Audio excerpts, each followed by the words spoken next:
All right, the SEC made a statement today, early in the game action today on New Year's Day, and then the SEC made another statement. And then a little bit later in the day,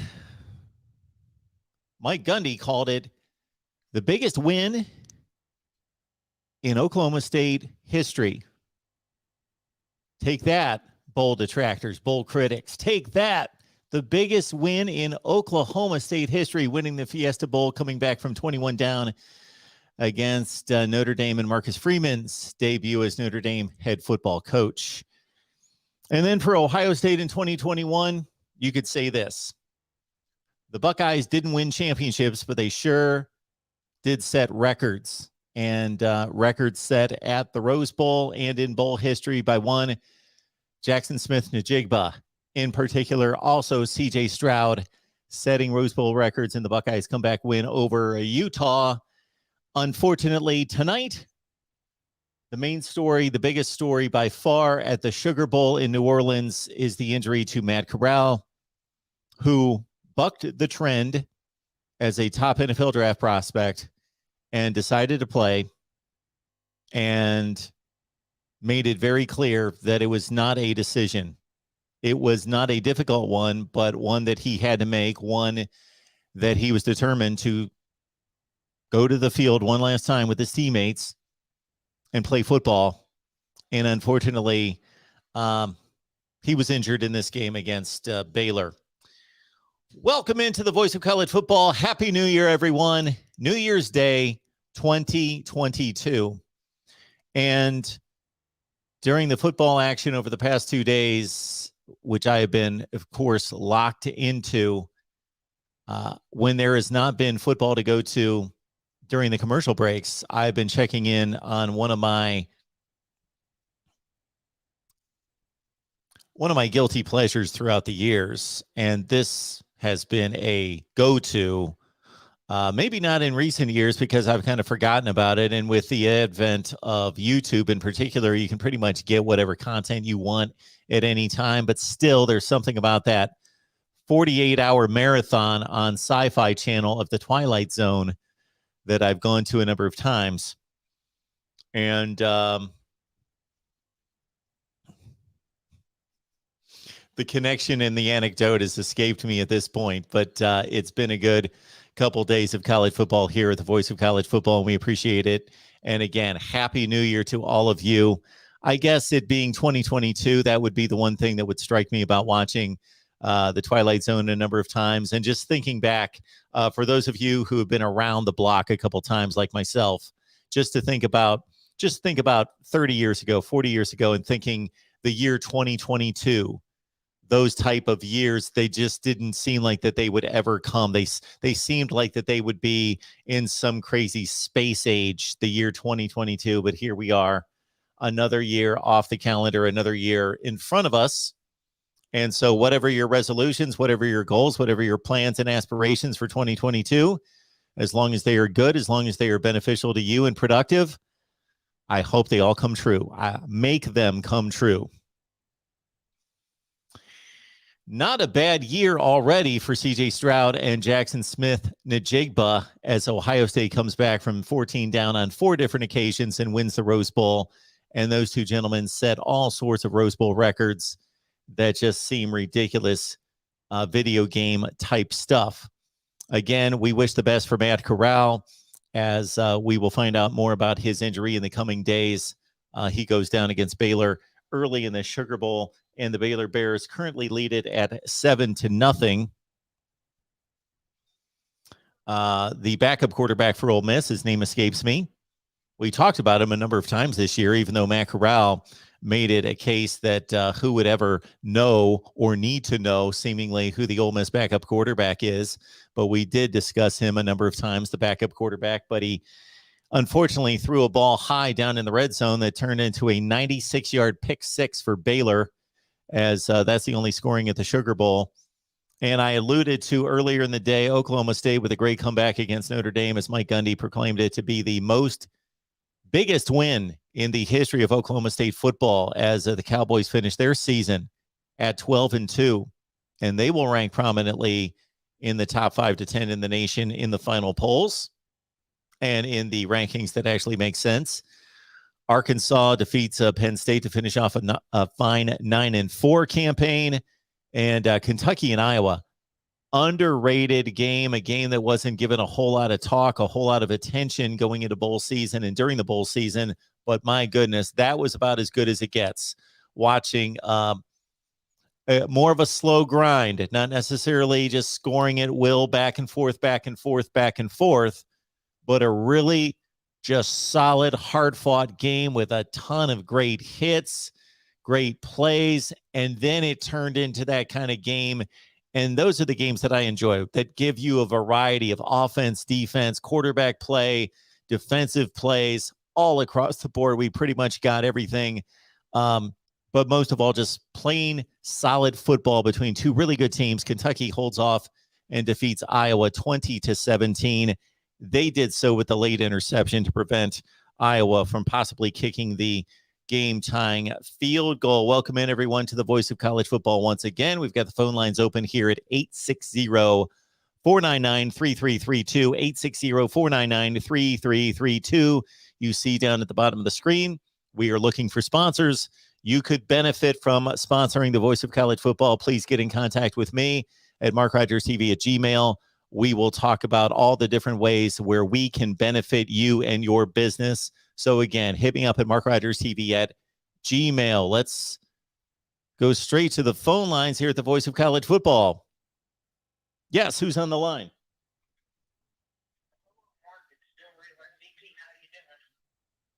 I am good. How are you doing on this fine New Year's Day? I'm doing good. Kentucky won a football game today.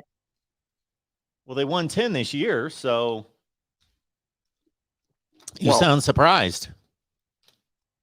Well, I'm happy. Okay. It was a 50-50 game, in my opinion. Oh, yeah, I agree. I mean, so anytime we win a 50-50 game, I'm always happy. And we didn't play well at all in the second half. We played horrible, and yet we still found a way to win. So I hope Wandel Robinson comes back, because he is by far the best player on our team. It's not even close. Yeah, he's by far the best player when we played most teams. Not all, but most teams. I mean, he had 170 yards today, and he had like 70 or 60 in the last drive alone. It was unbelievable. But there's some questionable calls I would like to ask you about in that game, Mark. Okay? I'm not sure. Did you see how much of the game did you see? Well, as we talked about last night, I am not happy with the ESPN/ABC scheduling on New Year's Day with 3 games being played at the same time. So my priority, because it was the first game that was played, and because initially in the bowl season, it was the game that I thought was going to be one of the better games, I watched just about all of Penn State and Arkansas. So once Kentucky and Iowa kicked off, you know, I was peeking in on Kentucky and Iowa and Notre Dame and Oklahoma State. And then, of course, once the Kentucky-Arkansas game was over, I went to the Kentucky-Iowa game and watched the rest of the Citrus Bowl. So I really saw the fourth quarter, I guess it was. I didn't keep track, but at whatever point in the game it was, maybe 10 minutes left in the game, something like that. Well, I'll ask you this question. I'll phrase the situation. So Iowa was driving down the ball the first time they had in the second half, okay? They're at the 15-yard line of Kentucky, okay? Okay. It's 3-13. Yep. And Iowa decided to go for it on 4th inches. Oh, I saw that play. And they mishandled the snap. Yes. I don't understand why you don't kick the field goal if you're Iowa and just make it 13-6. Because it would be a one-score game. Sure. But instead, you lose all the momentum of that great drive. You rarely have good drives if you're Iowa anyway.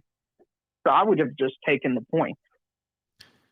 I would say that that can be debated either way. That's not a horrible decision by any stretch of the imagination. Actually, some of the things you said gave me reason to argue that that's a reason for Iowa to go for it there. If Iowa's not going to be in the red zone very often during that game, then why wouldn't they want to take advantage, especially when they're down by 10 points? And it's 4th and like a half a yard, correct? Yeah, and not even that much, probably. Yeah, I go for it. Okay. I don't argue with then, anyone that kicks the field goal either. There are reasons to do both, but in a day and age when, shoot, it's routine to see these teams going for it on 4th and 3 at their own 45-yard line over and over and over. If you, okay, you're down by 2 scores. If you convert, and it should be a play on 4th and a half a yard, that you should be able to get that 80% of the time. Like if we ran the metrics on 4th and 1 plays, they've got to be 80+%. So that's point number 1. Point number 2 is you're down 2 scores, you need a score.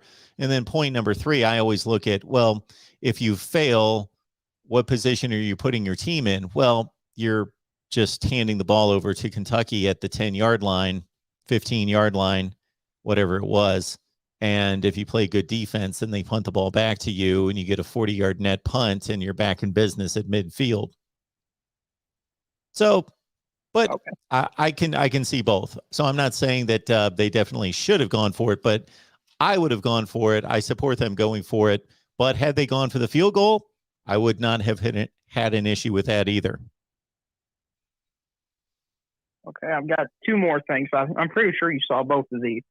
So it's in the 4th quarter, and Iowa is trying for they get a 3-and-out after an interception.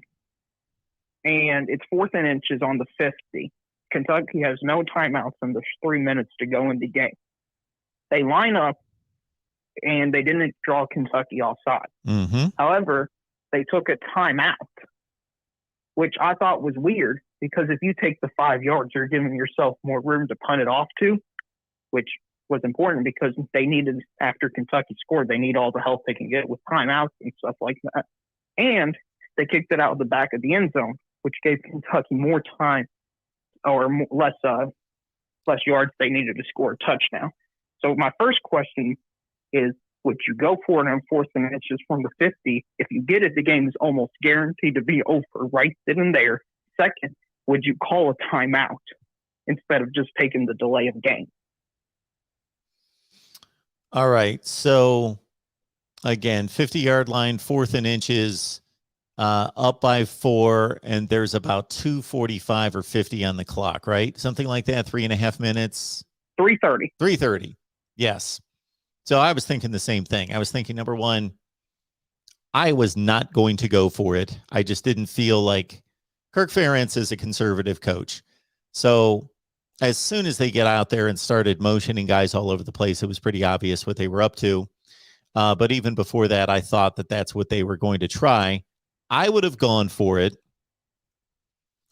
Again, there's a risk there, but you're also in a situation where this should be gained 85% of the time. You should be able to convert 4th and a half a yard 80 or 85% of the time. You got the best center in college football, for one thing. Can't you just run a quarterback sneak behind him?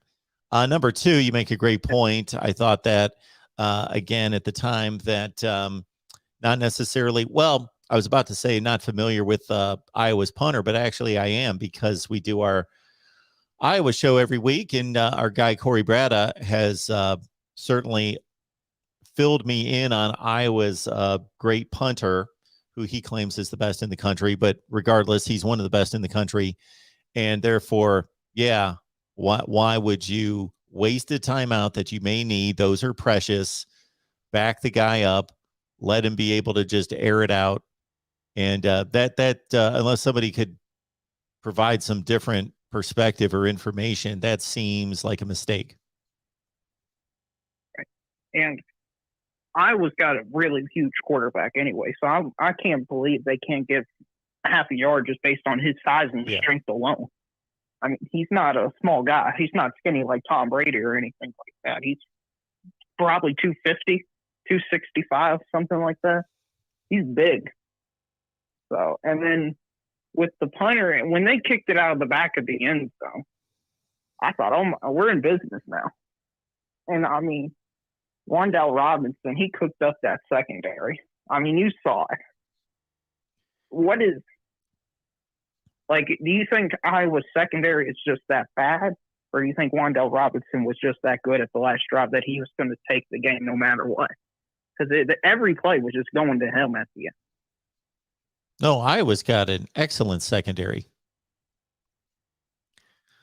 Yeah, Wandale Robinson, for all the great plays that we saw in the Rose Bowl in particular and in other games, but the Rose Bowl, of course, for obvious reasons, Wandale Robinson's my guy for the day. Yeah, I thought some of the plays that he made late in that game were remarkable.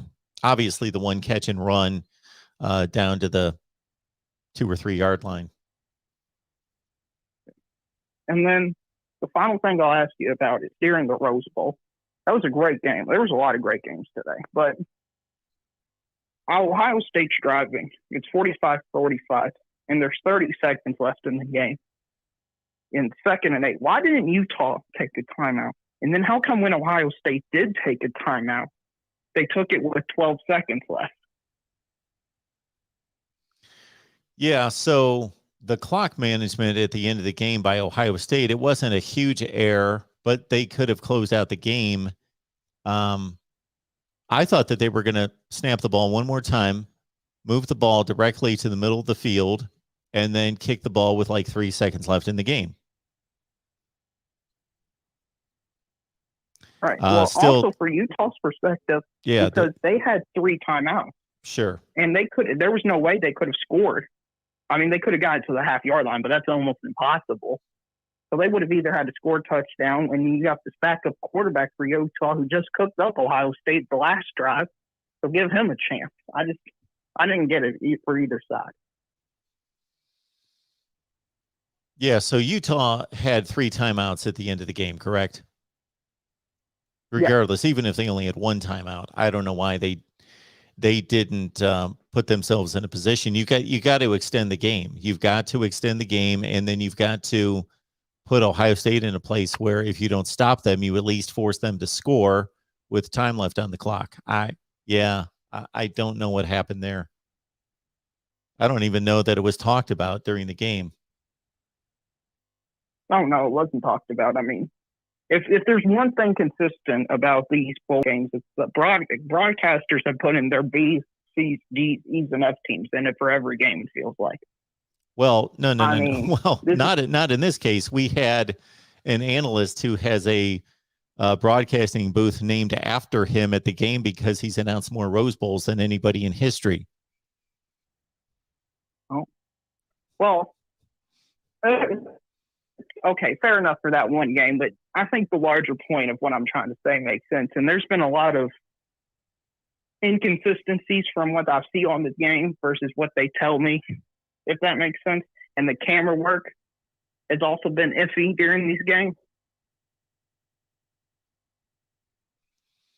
Yeah, depends on the game.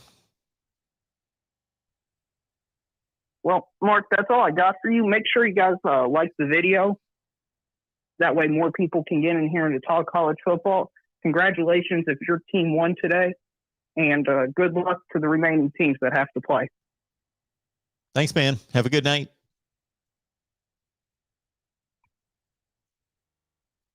All right. Let's keep it moving here at the Voice of College Football. Who's on the line? Jeff Staples. Hello? I said, Jeff Staples. How you doing, Mark? I'm doing well. What's going on? You had a guest on there on your show, Big Dog Brett? Yes. Yeah. What he said about Georgia helping Alabama win, you should have seen him when he was watching the game. He was losing his mind. Like on his live feed when I watched it. Okay. But then he comes back with well, Georgia helped Alabama win. What do you think about that? Well, I don't know what he was talking about, and I don't know what you're referring to. He said that Georgia helped Alabama win. Yeah, on his dad, he had a comment on there. I can't remember exactly what it said, but it had something to do with that. And I mean, I'm an Alabama fan, and it kind of offended me because we beat them soundly. You know that. I mean, everybody knows that. Everybody who's seen the game knows that. Yeah, it sounds like you need to talk to Brett about that, not me. All right. Well, I don't know what to tell you.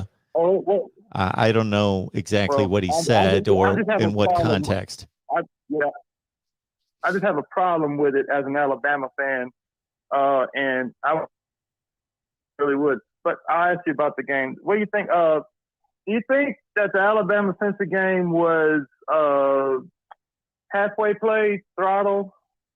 Because do you think Nick Saban just kind of took his foot off the gas and let Brian Robinson do what he wants to do? It kind of seemed like that. It reminded me of last year's Notre Dame game. I think that Alabama. Yes, that's exactly what I was going to say. Exactly what I was going to say, because I remember he did the same thing against Notre Dame, and then brought his best game against in the national championship when he played Georgia. Excuse me, not Georgia, but Ohio State. So. Yeah, I think, I might be wrong. But I think that he understands who he's playing and what their strengths and weaknesses are. And I think that first drive was a test to say, can we slam the ball straight ahead and be very reserved in the passing game? I don't think they threw a pass until they threw the touchdown pass on the first drive. I think they ran the ball 12 consecutive times and basically say, can we own the line of scrimmage? And if we can own the line of scrimmage and we can walk out of here with a win, a fairly easy win, and control the line of scrimmage and not really show much with downfield passing, then let's do that. Exactly. Well, that's save it in a nutshell. Yep. It really is. And that pass to Lsu, that was a nice one. That was real nice. But the Brooks catch, that was beautiful. I mean, it kind of reminded me of Jameson Williamson running down the field. I mean, he was wide open and gone. Yeah, I was in a conversation with somebody that I had on here, and I was letting them know that, losing John Mechie hurts. He's a quality receiver, but Ja'Cory Brooks, all you had to do was watch the last drive against Auburn to know, even though he only caught 5 passes in the regular season, that he's got tremendous talent. And he obviously showed that he's not, that's about as big a stage as you're going to have. So where you have to score in the Iron Bowl to get to overtime. And he made an amazing catch in that situation. So he made a game-saving catch. Yeah. That's what he did. Yep. And Mechie took and sealed the deal on him. Yeah. I hate we lost him too. It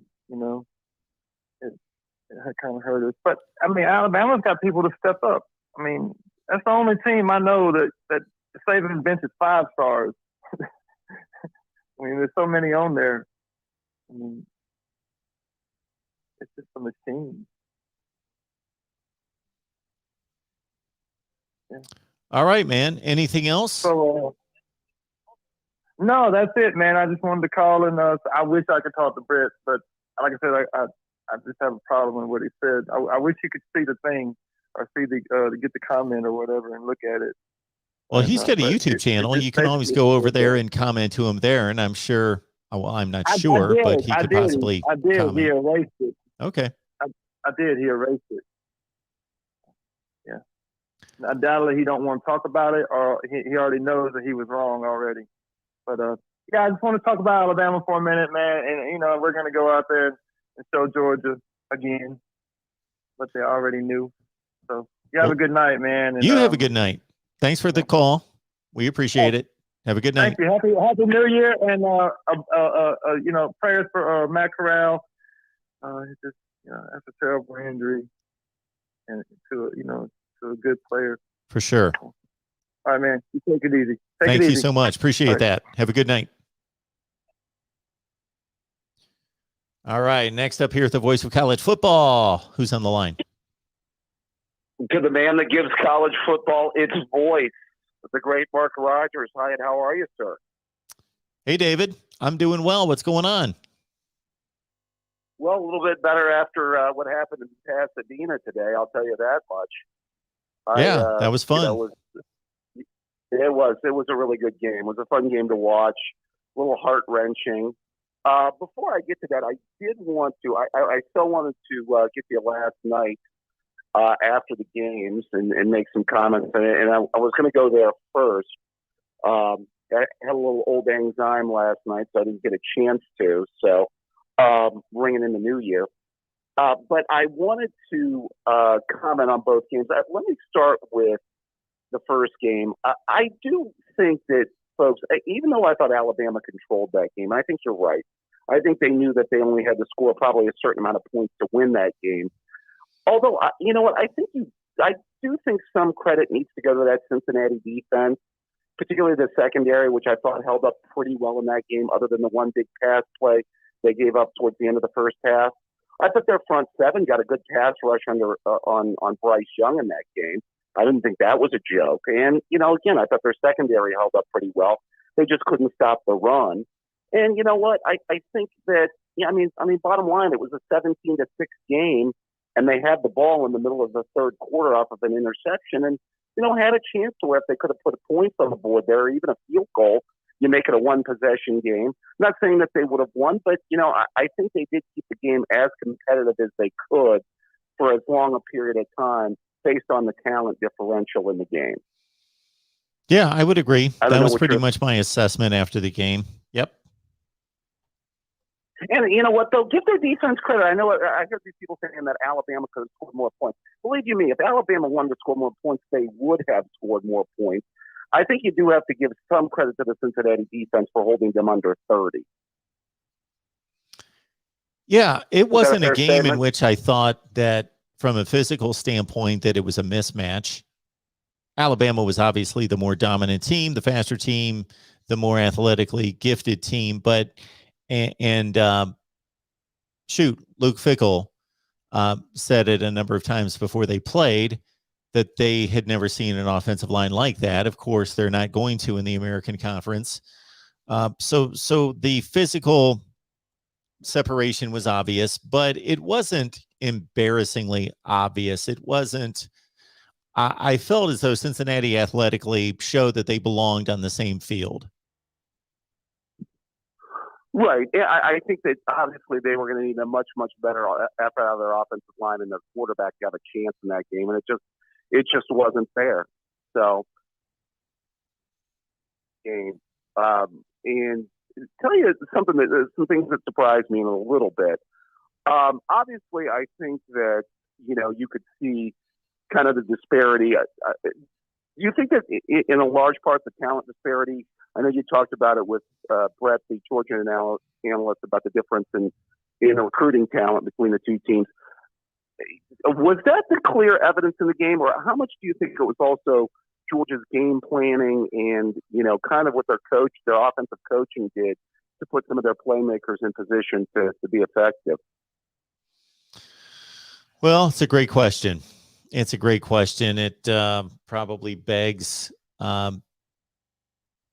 to be answered more from the standpoint of trying to watch the game again and really looking at and trying to determine play after play after play after play whether this is a play that worked because of athleticism, or is this a play where somebody got out schemed and players were put in a position to excel, and that was a great play call that was set up, that was schemed correctly.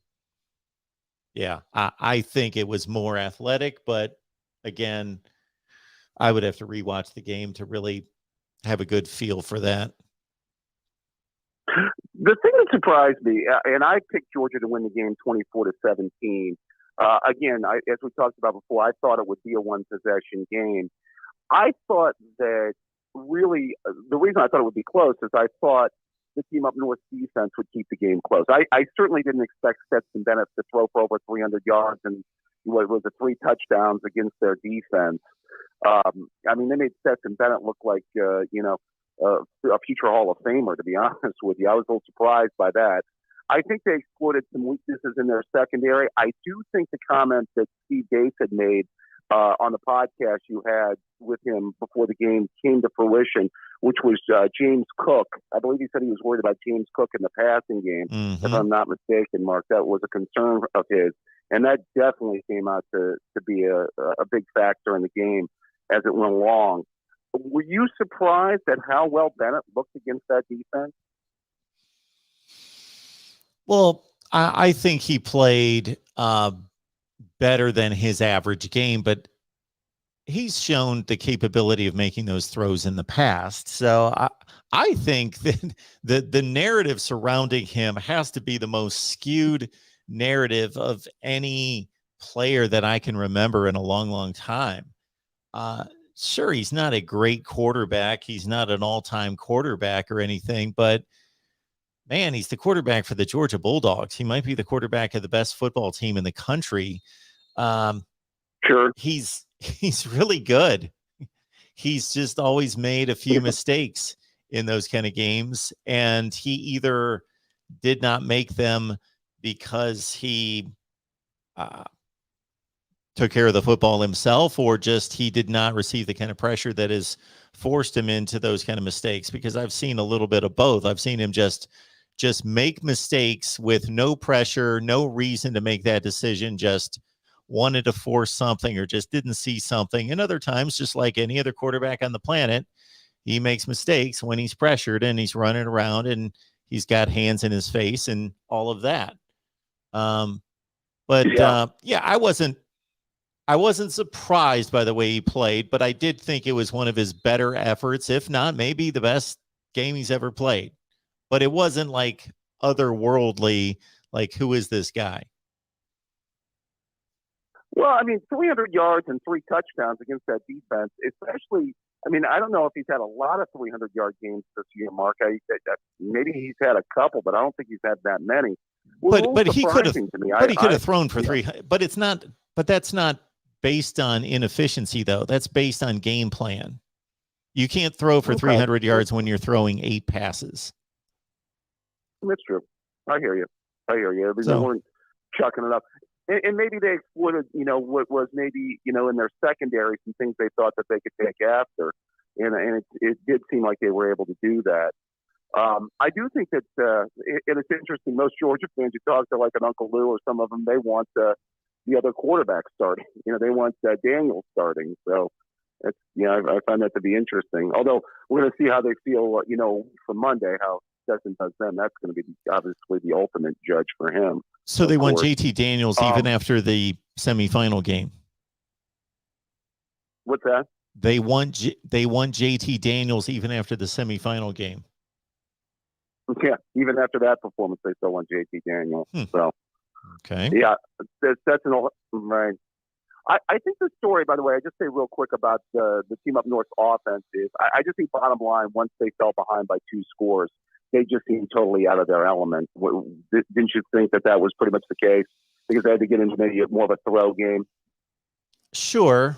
I think they gave up on the run, and maybe they would have never really been able to do anything with the run. So maybe they just gave it up and thought, we are not going to make any kind of difference on the ground. But I didn't necessarily agree with that. If you're in a 20-3 game, what was the score at halftime? It was 17-3, 20-3.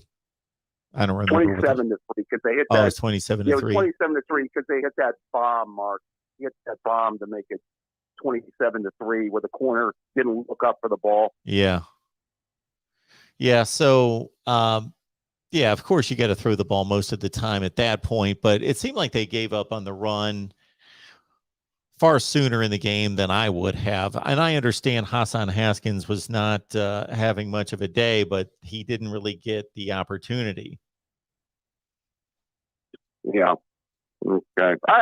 They maybe could have stuck for it early. I was still a little surprised that Harbaugh went for it on that fourth down in the first quarter when he was only down 7-0. That surprised me a little bit too. By the way, I don't know if that caught your ear, Yes. your attention. So if I'm remembering correctly, it was like a 4th and 3. 3 or 4, yeah. 3 or 4. They were around the 12, something like that. No, they were about their 40-something of Georgia, I think. Oh, they were the 40. That one. Okay. Yeah. I don't remember what happened, but yeah, he bypassed the field goal a number of times, and look at the difference between those teams. It didn't matter. None of those things would have mattered in the long run. But at the same time, I am not in any way trying to stretch a narrative that Michigan could have won this game, but they kept moving the ball down close to the red zone. And then so they were moving the ball between the 20s generally. But yeah, I was surprised at how much difference there was between the two teams. Yeah. I think in the end, I think that they just had a tough time matching up, really on both sides of the ball. Yeah. Surprise might be a little much of a stretch. Go ahead. I won't keep going on that. Okay. But I did say 48-14 wouldn't surprise me. But like we shouldn't be surprised when we see what happened last night. We've watched these conferences and the top teams with these two conferences play on a number of occasions. And when the Big Ten team is at its best, they can compete. When they're not, they can't.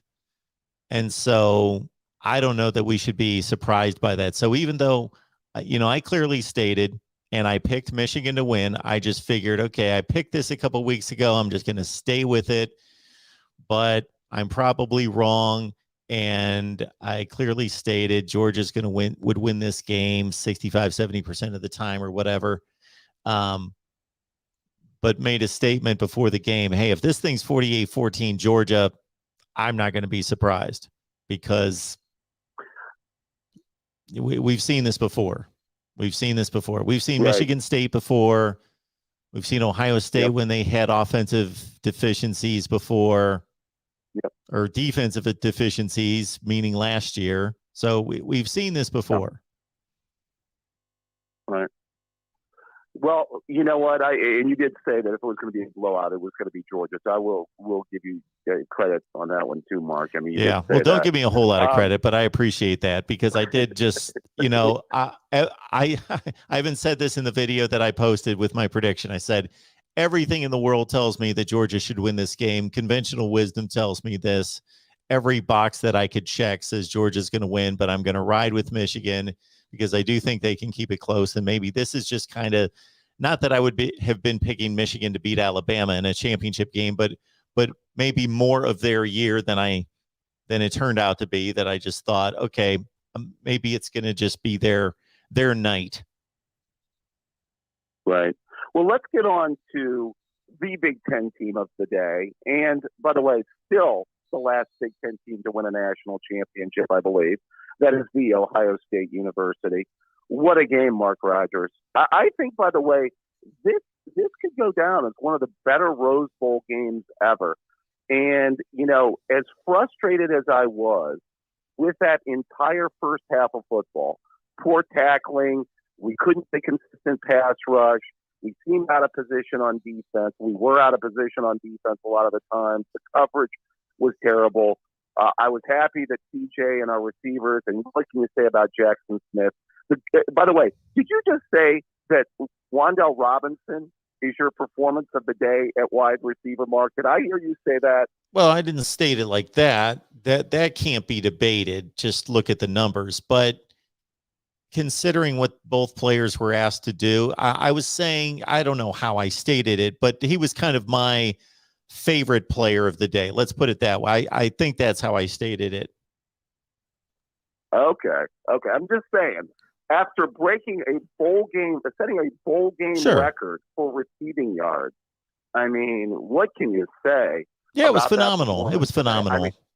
but I mean, was Wandale Robinson more important to their offense than Jackson Smith-Njigba was to the Ohio State offense? That could be argued, because you're just talking about two entirely different type of games. Who wasn't gaining yardage in that game? Yeah, I'm not going to compare the exploits of and accomplishments of these two players, because nobody's going to remember, for the most part, the Wandale Robinson performance because of a number of reasons. But I'm just stating he was electric in the fourth quarter, and he was the guy that I remember from this day that kind of got me off my seat more so than anybody else. Well, I tell you what, a lot of those catches that Jackson Smith made today got me off of my seat. And, you know, I think I have to say that I am still, you know, I was happy that our defense played better in the second half, and I'm still concerned about that going forward. Hopefully Jim Knowles can, you know, fix some of that going forward. I'm sure you guys are going to be talking about that on Buckeye Talk. But, yeah, I just think this offense next year, with Stroud coming back, with Jackson Smith, with Henderson back at running back, with the other receivers we saw today, we'll get back a few of our offensive linemen. I tell you what, our offense next year is going to be as good or better than anybody in college football, Mark. It's just, you know, the unfortunate thing as an Ohio State fan, as I worry about it, some people have said we're becoming the Oklahoma of the Big Ten, Mark. You know, so I just, you know, we've got to get a good defense, because it's been bad three of the last 4 years. We've had one really good defense in the last 4 years. And you think with all these 5-stars we're recruiting on defense, especially the defensive line, we could find an impact player. So, because I got to think if we just play halfway decent defense with that offense next year, look out, Mark. Yeah, absolutely. Ohio State is playing like the Oklahoma of the Big Ten. They are looking the part more than Oklahoma's looking the part. And yes, in terms of watching explosive offensive plays and just watching guys execute throws and catches, especially on the Ohio State side, it was as entertaining a Rose Bowl as ever. But yeah, it's just not my kind of football game.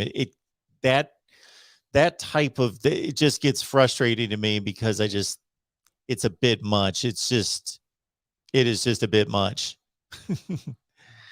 Were you yearning for a little bit more than 17-14 there, Mark Rogers? Well, not necessarily 17-14, but the defense was so ridiculously pathetic. That's the only word I could come up with. I traded a few texts with some friends, and then it was the word I could. This defense is pathetic. It's yeah. It was especially the first half. Sure. Fortunately, in the second half, they didn't play great, but they made some stops. They didn't play great, but they made stops in the red zone. But my goodness, like to think that Ohio State is competing against Georgia, Alabama, fill in the blanks, in the future for national championships, and playing defense like that. I don't care how good their offense is. They're not winning a national championship next year unless their defense is not just some type of passing grade 50th ranked defense. You got to have a lot better defense. Right. Oh, you're absolutely right. I mean, like I said, Mark, I go back to 95, the first great Ohio State offense I've ever seen. What was the ultimate downfall of that team? It was his defense. You know, I mean, the Bianca Batuka game. So I've never liked an Ohio State team that didn't have a top-notch defense, and I still say that going forward. That's why, like, some of these people would say, well, what if we'd have been in the playoff? Well, with this defense, even though our offense is great, not with this defense. I don't trust it. So yeah, because the defenses that they will face are too good to just have 50 points hung on them. That's not going to happen. Right. Well, as always, keep up the good work. Have a good show, Mark. And as always, go Buckeyes. Thank you, David. Appreciate it. Take care now. Bye-bye. What was just jaw-dropping about that game was just the ability for Stroud to throw the. I was even more so than the wide receiver play, and Jackson Smith-Njigba deserves all the accolades that he's going to receive after this performance. What I thought was even more astounding, elite, because Smith-Njigba was making more plays in the open field with his legs than making just ridiculous catches. Can the guy make ridiculous catches? Yes, he's proven that, but he wasn't necessarily. You've got to have some errant throws to make ridiculous catches, and Stroud was. The ball placement, was it the last touchdown? Yeah, it was the last touchdown in the right corner. And that was a great catch. That is a difficult ball to track over your head, spinning away from you. But my goodness, from where he threw that on the other side of the field all the way to the right corner, he had a number of throws like that. I just thought this team, this Ohio State team, they can throw it and catch it better than anybody in the country. But they're not playing 7-on-7 drills, and they're not playing, touch football on the beach. All right, welcome into the Voice of College Football. Who's on the line? Hey, how's it going, Mark? This is Emmanuel again. Hey, Emmanuel. Hey, I was calling in because, just watching a lot of the YouTube videos and listening to the Michigan fans. Again, it's the same. I just heard it again and again and again from them that their team did not look motivated and they didn't look focused, and that the game plan wasn't correct, And I think Mike Tyson said it best, everyone has a game plan until you get punched in the face. And that's what happened to Michigan. I think the Michigan fans need to realize that, their team went out motivated. These are a bunch of alpha males. They don't need motivation.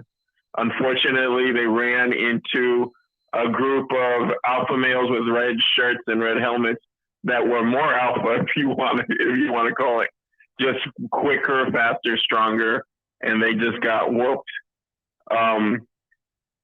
I guess what I was going to ask you is, I think the earlier caller alluded to that. Do you think it was a game plan issue? Do you think it was an athletic issue? What was the reason you felt Georgia was superior in Michigan in every way possible yesterday? Yes. I think that, again, for me to answer that question to the best of my ability, I would have to watch the game, and then I'd have to chart every play and say, okay, who won that play and why did they win the play? Was that just a player being so much better than another player that they gave him the ball and he just took it around the corner and he just beat those guys to the sideline? And hey, that's nothing but foot speed and athleticism and all the other various ways in which you can show your athletic dominance over somebody else. We saw that time and time again. There was nothing that I saw in this game other than some questionable calls in regards to decisions to go for it, but not obvious play call issues. People complain about play calls all over the place because if the play doesn't work, obviously that was an awful play. We've got all sorts of shows here where people call in and complain about play calling, and I think it's overrated. I can't imagine that. I know that my viewership is astute, but I can't imagine that most of them are better offensive coordinators than the guys that are being employed by these schools. So I didn't see anything egregious where I was like, what are they doing there? But I am rarely the person that is going to point out play calling. I will point out more so clock management, game management in terms of circumstances, situations that I thought were mishandled or could have been, better executed. So I didn't see anything. I just saw a team that just overwhelmed another team athletically.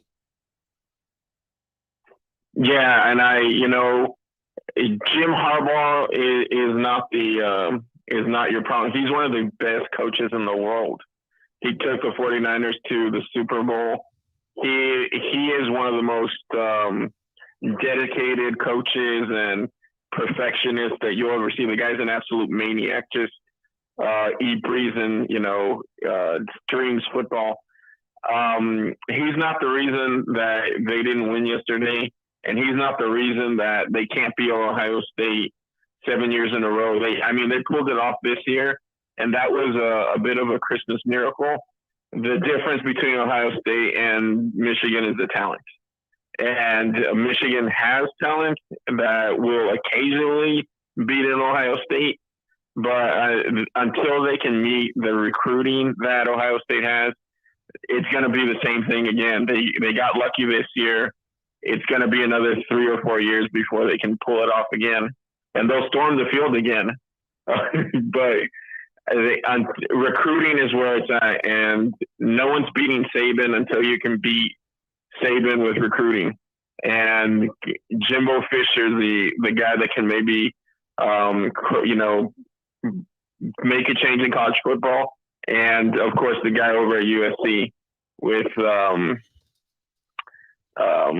I can't even remember, Lincoln Riley. Those are the only two guys that can potentially dethrone this dominance from the SEC. Jimbo in the SEC. But yeah, your thoughts, Mark? You're saying the only two guys that can dethrone Nick Saban are Lincoln Riley and Jimbo Fisher? Outside of Kirby Smart, yeah. Not Ryan Day. What? I'll put Kelly in there. It's the recruiting. Not Ryan Day, who's out recruiting everybody that you just mentioned except Kirby Smart. Well, yeah, those Jimbo guys, had one, the recruiters. Yeah, he had one great class. And Dabo. Not Dabo. I think Dabo, yeah. People are reading way too much, I think, into this 10-3 season by Clemson. That like Clemson's being completely dismissed. People's memories are way too short. Well, David Pollack was talking about one of Clemson's main. They've lost 20 athletes to the transfer portal. Yep. And haven't gotten a single person back from the transfer portal. That's 20 players. That's a whole recruiting class.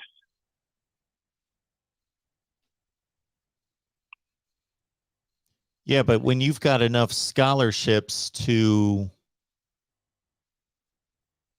give because you're not taking players from the transfer portal, then they can have larger recruiting classes. Everybody plays with the same number of scholarships. Right? Yeah. Yeah, but I mean, when Clemson's recruiting those 4 and those 5 stars and you're losing 20 of them, that's what Pollack was pointing out as one of the major reasons that Clemson is sliding. Well, I think Clemson's sliding more than anything because they lost a great quarterback and replaced him with an average quarterback. I think that has a lot to do with it. And I'm not saying everything in Clemson's perfect and that they haven't taken a step back, but it is yet to be seen whether that's a momentary step back or that's a permanent step back.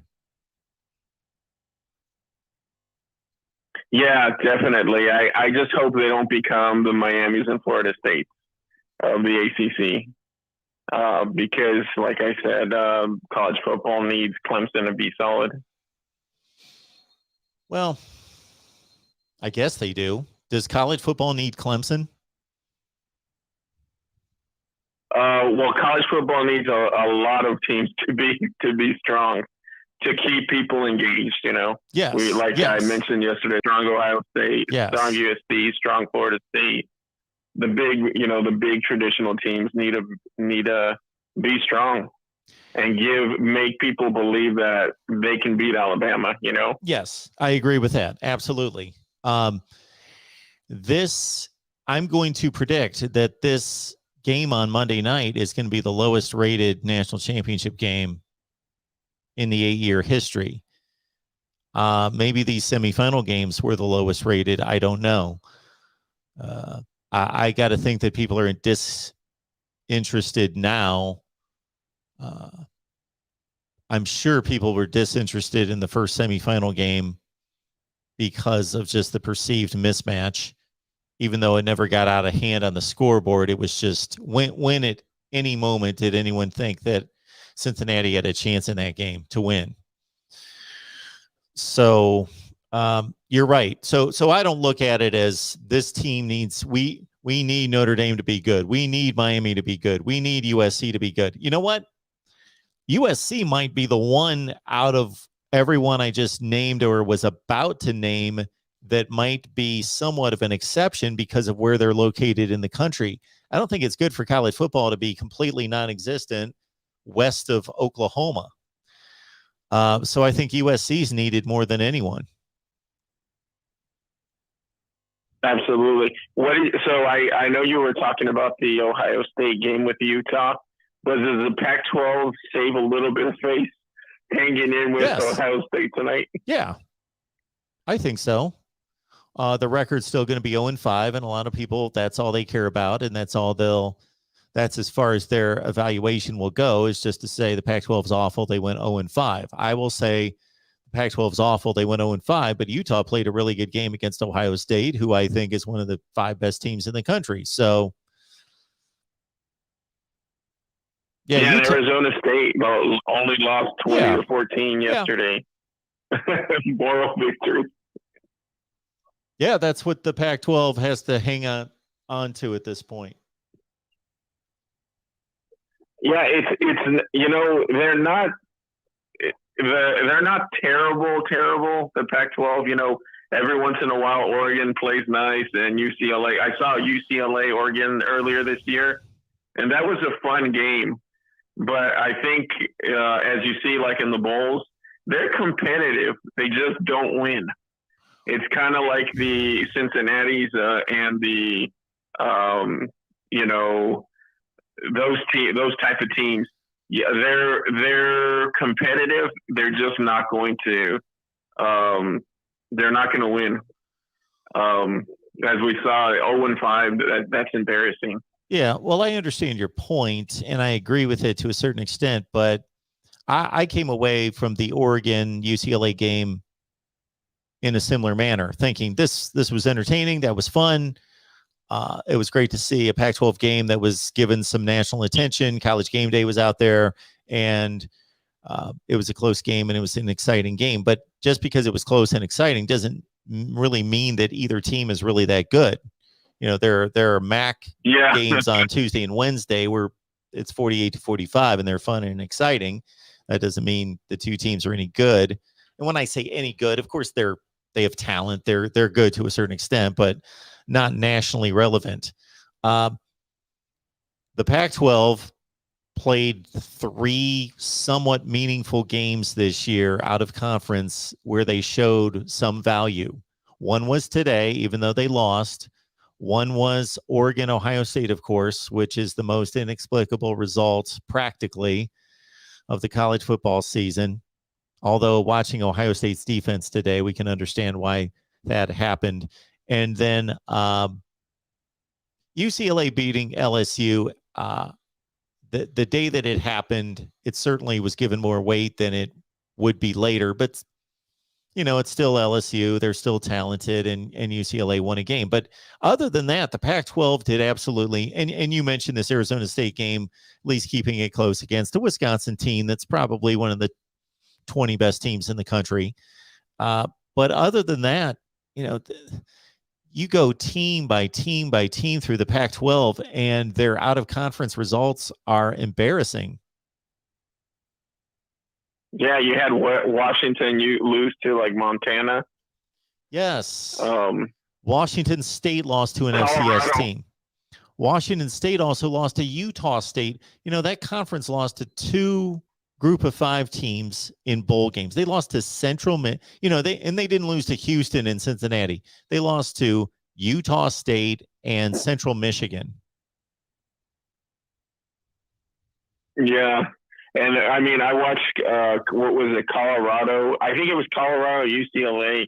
That was one of the worst played games ever. I mean, I know we were, kind of giving OSU and Ohio State and Utah a hard time about the defense not showing up. You want to see a really terrible game? Watch when the offense don't show up. It was like a 14-7 absolute nightmare of 3 and outs that would not end. I think the punter must have had a heat stroke from having to punt the ball so much. That's one of the worst games I've ever seen. Yeah. And to be fair to the Ohio State and Utah defenses, they were bad today, but there was elite, especially on the Ohio State side. Of course, there was elite, top of the country type quarterback and wide receiver play. Like when these cornerbacks are getting torched and Stroud's throwing a laser from one hash of the field all the way across the field, and you're just talking about perfect quarterback play and great wide receiver play. That's understandable. Some of the other games where we say, oh, where was the defense? These defenses are awful. It was 52-50. Well, the defenses were truly awful all the time, and the offenses were just quarterbacks throwing wide open passes to guys just running down the field that catch them in their belly. And, they're not NFL type throws and catches. So that's the one condition I'll give Utah and Ohio State a bit of a break, especially Utah's defense. They were facing elite quarterback and wide receiver play. Yeah, but I agree with you. The defenses look like they were 2-3 steps behind the offenses at all time. The one game I do remember where it was just a shootout, and it was at a Rose Bowl. Someone pointed it out, was Oklahoma, Georgia, with Baker Mayfield. Sure. That one was a shootout, but the defenses were competitive. It was just that the offenses were spectacular.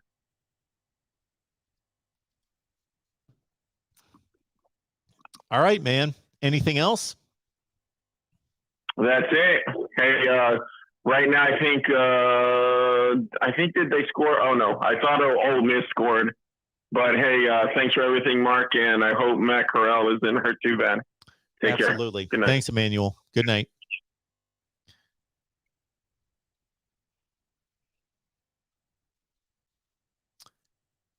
If you would like to sponsor the Voice of College Football, please contact me at MarkRogersTV at Gmail, MarkRogersTV at Gmail, and I will give you a full rundown of how you can benefit by sponsoring us here at the Voice of College Football. Appreciate the super chat coming in. We got FDRIS great. FDRIS great. Okay. How long do you think it will take Jim Knowles to get the Ohio State defense back on track? Which defensive coordinator should be gone? Which one should be gone? Well, he's running the show as the defensive coordinator, and I'm trying to think. So they kept Barnes, they kept Combs as it stands right now, right? So I don't really have an answer in terms of the configuration of the coaching staff. But why can't they be back next year? Why can't they have one of the top 3 defenses in the Big Ten? They have more talent than anybody in the Big Ten, even on defense. Even though the defense has taken a backseat in recruiting to the offense at Ohio State, it's still been better than everybody else in the conference. So if you take the best players in the conference, and I know that you take the best talent in the conference, not the best players, the best talent in the conference, and you bring in a guy who fielded a top 5 to 10 defense at Oklahoma State, even though they don't have nearly the talent, they should have a top 3 defense in the Big Ten next year. They should. And I believe aside from the Michigan game, well, who knows? Now that I think about it, what did they really prove once they improved? Once they improved past the Oregon and Tulsa games, yeah, they shut down some really bad teams. They shut down Rutgers and Indiana and Maryland. Okay, Maryland's got a pulse on offense. Indiana was, once Penix got hurt and the team unraveled, was the worst team in the conference, and offensively the worst team in the conference, along with Northwestern. Yeah, Maryland was pretty good on offense, and Ohio State played a good game against them. And shoot, Indiana, who else did I just name? I forget. And they got into the meat of the schedule. The Purdue game's a bit difficult to judge from a defensive standpoint because they gave up a lot of points and yardage to O'Connell, but none of that really mattered. They gave up one touchdown in the first half that mattered. Same thing with Michigan State. So I think that the defense played really well in those two games against, especially the Michigan State game, but even the Purdue game until it did not matter. But I also think that the defense was very much supported by an offense that was just so overwhelming that it took the other team out of the game, Michigan State and Purdue. So the defense made strides, got better, and then against Michigan, that in some ways was a more disappointing, pathetic, and poor performance than what we saw today in Pasadena, because there were two teams that ran the ball down Ohio State's throat. And not coincidentally, there are two losses, Oregon and Michigan. The Oregon game was very much of a schematic mismatch of displacing Ohio State's defenders, of Ohio State's defense not having a good game plan and not adjusting in game to Oregon's sets. And what we saw the entire day was Oregon running backs, Travis Dye, basically running in space, and guys completely out of position. The assignments awful, the scheme awful, out coached, and not able to adjust. You didn't even see players in a position athletically to make the plays. The Michigan game was completely the opposite of that in terms of it was just as effective by the Michigan running game, but Ohio State wasn't out of position that entire game. They were not fooled by what Michigan was doing. You know, there was a play in there down near the goal line in the red zone when they did that kind of jet sweep reverse deal. That fooled the Ohio State defense. Yes, they got outflanked there. They got fooled. But all those Hassan Haskins runs, that was basically Michigan just bullying Ohio State. The linebackers weren't out of position. You didn't see gaping holes. You didn't see guys not in position to make the stops, to make the tackles, and you didn't see where the defensive line wasn't right there. That was just embarrassing. That's an embarrassing performance because that's when you play a sport that is about manhood and you have your manhood tested and you get pushed around all day.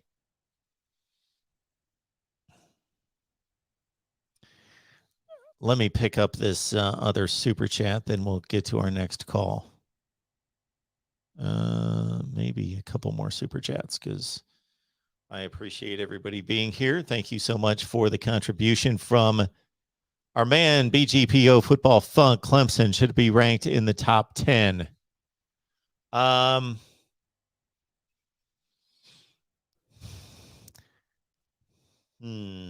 winner of this game, Baylor, Ole Miss, should finish in the final top 10. Alabama, Georgia, Pitt should be ranked ahead of Clemson. They won the ACC. They beat them head-to-head, and they finished with a better record. Ohio State, Michigan, Michigan State, Notre Dame, Cincinnati. Maybe. Who am I missing? Oklahoma State. Oh, Oklahoma State. Not quite. Not quite in the top 10. Not for beating a 7-6 Iowa State team with a ridiculous batted pass, pick six, and a game-saving stop where the quarterback, Brock Purdy, fumbles the ball after he gains a first down, and it goes behind the line of the line to gain. So the Clemson dash to 10-3 was impressive, that they rallied the troops and they won 8 out of 9 games. But the bowl victory was, they got the job done. Should I be that impressed by beating 7-6 Iowa State by a touchdown and being pretty fortunate to put points on the board? So Clemson, are they one of the 10 best teams in the country? They're on the border. But when you make that kind of statement, DeAndre, you've got to be able to do the addition, not just say, oh, it's like when they come out with the NCAA tournament selections and people are saying, well, they left out them and them and them and them and them, but they don't talk about who they should displace. So I came up with at least 10 teams that should be ranked ahead of Clemson, but they're close. Close.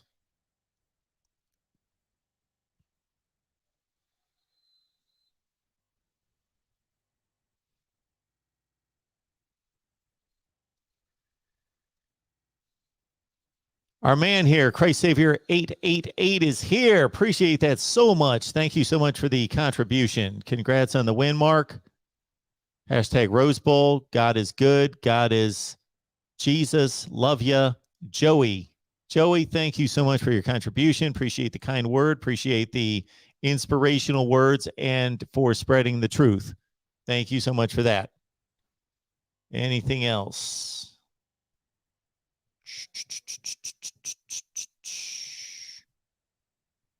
Whoop, whoop, whoop, whoop, whoop. Wes tells us Ryan Day leaves for the NFL. Ohio State's only choices are Jim Harbaugh or James Franklin. Who do you pick?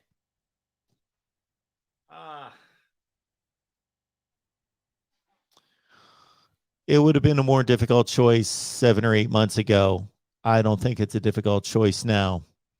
If you're not thinking about keeping the rivalry, the sanctity of the rivalry in place, understanding that Jim Harbaugh once guaranteed a win against Ohio State and delivered, and was undefeated against Ohio State as a Michigan quarterback, is a Michigan man, and of course has now elevated Michigan, at least temporarily, past Ohio State. So if you're going to take all the rivalry aspect out of it, Jim Harbaugh. You hire Jim Harbaugh over James Franklin.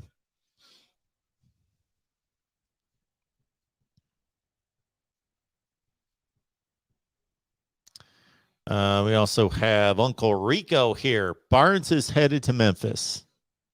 Matthew Barnes headed to Memphis. Okay. I did not know that. Thank you for the update there, Uncle Rico.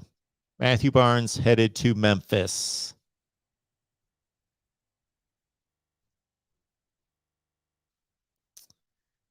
Time to take a call.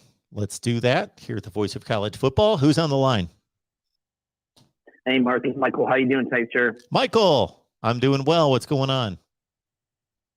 Not much. Great game by Ohio State and Utah today. I got to say, when Utah was up 35-21, I'm thinking, all right, game over. Utah's going to win the Rose Bowl.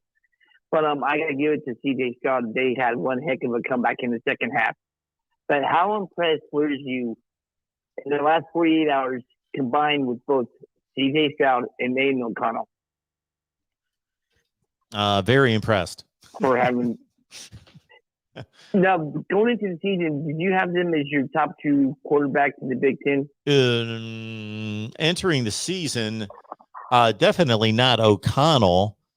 And then we hadn't seen Stroud play, so I'm not going to rate a quarterback I've never seen play. The only time I did anything close to that was going into his 2018 season at Alabama. I ranked him as the best quarterback in the SEC, and all he had done is show us that second half against Georgia in the national championship game, but that was enough for me. But going into the season, I would have told you the 2 best quarterbacks in the Big Ten from the players that we had seen, I would have said were Michael Penix and probably Sean Clifford. Now, I would have told you, though, that I was expecting CJ Stroud. I was expecting whatever Ohio State quarterback won the job out of 3 or 4, 5 stars, 4 stars to be, to be the type quarterback that they've had there for a number of years.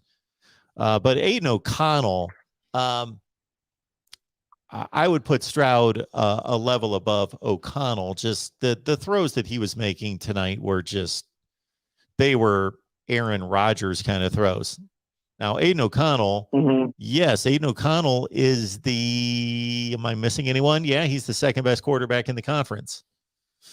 And it could be argued that he's the best. I would have no issue if somebody came on here and argued that O'Connell was the best quarterback in the Big Ten. I would disagree with them, but I think it's a reasonable argument to make. But yeah, Stroud's 1, O'Connell's 2, and then there's a drop off. Then I guess Sean Clifford's probably 3, or maybe Peyton Thorne or Cade McNamara, one of those guys. Yeah, but I think it could be fun to see those two go. I wish they would have played again next year at Ross State instead of waiting to 2023, because I got a feeling that would have been a heck of a ball game again. Well, maybe they will play next year. Well, yeah, in Indianapolis. I digress. But anyway, I think though the only reason why Purdue couldn't hang with them is because they couldn't stop the run that day against Ohio State. And if they didn't have those 3 bad plays to stop the run, I think it would have been a closer game than the score indicated. Sure. Yeah, not bad. And I would say, was that an ACL injury for Corral? Because I didn't see the injury. I just seen. I didn't either. I did not see the injury. It was a lower leg injury. I'm just wondering stuff like that. Now, who has a bigger ceiling next year as far as, well, I know you probably go say with CJ, but how or is that something you're going to wait till after all the bowl games is over with and go and start looking at your schedules? I think both of their ceilings will be extremely high for next year, both Purdue and Ohio State. As I'm saying right now, they're going to be the odds-on favorite to win each of their divisions. Yeah, well, you got to think Ohio State's going to be the favorite to win the Big Ten East. Michigan loses a ton. That's what I was just saying. Between Purdue, Iowa's going to have a difficult time next year. I think it's going to be more of a Purdue, Wisconsin, Minnesota race. Doesn't Minnesota lose a lot of people themselves too? Yeah, they do. What's going to be interesting with Minnesota is to see how well that they are developing and coaching their offensive line, because they had a really good one, and I think they're all gone. And if I'm not mistaken, it's Tanner Morgan, because he's up in year 2. Does he have the extra year 2? He has the extra year. I don't know if he's going to exercise that. I don't know if he announced that or not. Just wondering though. No, I just wasn't get you thinking about it and stuff like that. But I'm surprised it's still Ole Miss is a defensive struggle right now. And 77 in the fourth quarter. So Tanner Morgan has told us that he is coming back from Minnesota next year. Oh, is he? Okay. But as far as that, how would you actually say, as far as the bowl games so far, would you say both the Rose Bowl and the Music City Bowl is like 1A and 1B so far? As it has 2 bowl games? Yeah, probably. I also like the Kentucky-Iowa game. I thought that was a really good game. If we want to take all the bowl games into consideration, the Oklahoma State game. Well, I know that it was a very dramatic game. I know that they came back from 3 touchdowns, but I just didn't see hardly any of it. And it really didn't come down to the wire. The Kentucky game. And with Kentucky next year, I don't know how Georgia's going to be for next year, but do you see maybe in the next few years, Kentucky being the favorite to maybe win the SEC East? or is that going to be Georgia's for the next several years? As long as Georgia is recruiting way ahead of Kentucky, I don't see where Kentucky's going to be a serious challenger in the SEC East. Mm-hmm. I was just wondering. All right, Mark, thanks so much. Enjoy the rest of your night, and hope you get your glasses fixed next week. Thank you, Michael. Appreciate that. Have a good one. Take care. Thanks. You too. Bye-bye. All right. We're happy for Michael because Purdue had a really good season. They finished 9-4. They beat 2 at time of kickoff, top 5 teams in the country. They finished 9-4. They win an exciting bowl game. Now, we know that the Rose Bowl is the Rose Bowl, and people are watching the Rose Bowl. And despite the playoff taking so much attention away from everything else, that the Rose Bowl still is kind of different than the other bowl games. But to see Tennessee and Purdue put on a show at the Music City Bowl, see a packed house, see just the excitement, the buy-in, the level of play, the determination, the effort, and the crowd going wild, and a packed stadium, I just thought, that takes us back to a time gone by during bowl season that we don't see nearly enough now in terms of that kind of scene. All right. Next up here, the voice of college football. Who's on the line? Hey, Mark. This is Wes. How you doing? Hey, Wes. I'm doing well. How are you? I'm good. So I'm the guy who asked you about Franklin versus Harbaugh. Oh, okay. Yeah. And I'm just gonna throw this out here. You get Franklin at Ohio State, you'd be pulling a top 4 class every year. Harbaugh would be trying to sleep over with a kicker to get him in, to give him a scholarship. I'm just saying. So you know what I'm talking about, right? Quinn Nordine. Yeah, I know what you're talking about. Yeah, but I also know that Harbaugh is pretty much pulling in the same level of recruiting classes as James Franklin. Yeah, I get it. So I have a list of things I want to talk about. Okay. Harbaugh versus Franklin. Harbaugh's a better coach. Franklin is what he is. I'm congratulations to the Buckeyes winning against Utah. That's great. They gave up 45 points. Awesome. The next question is, you're was that a question? I didn't hear a question in there. No, I was just saying. Oh, just an observation. Congratulating the Buckeyes. Gotcha. Okay. Yeah. Next question is, what are your thoughts on Sean Clifford coming back to Penn State? Well, I think it's a positive for Penn State. I know that he's much maligned, and most likely Drew Aller is not going to be ready for that assignment next year. So it's good to have a veteran quarterback that he can learn from. And if Drew Aller is ready halfway through the season and he's a better quarterback, then you've got the best of both worlds, because you've got a stud that's going to start and you've got a veteran that is more experienced than just about anybody in the country as his backup. I generally agree with you. Most, I'm not going to say most, social media Penn State fans are very upset about Clifford coming back. I think it is a good thing. He can teach these new guys coming in a lot of things. I think it's good. Now, can we talk about James Franklin? Yeah, James Franklin. Yeah. I think he's a good enough recruiter. I think he's a great face of a program. I think he's a terrible game day coach. I think he has no offensive identity. He doesn't know. He knows what he wants. He can't get it. He wants Oklahoma. He wants that offense. Score 79 points a game and whatever. The only right thing he's been doing is defense. Look at the Outback Bowl today. You hold Arkansas to 24 points. You should beat Arkansas if they only score 24 points. But guess what? You scored 10. And the only reason you got 10 is because you had a busted coverage. What are your thoughts? Well, yeah, James Franklin does make some curious decisions. So I'm watching that game, and we see that Jay Pinniger gets the call as the field goal kicker.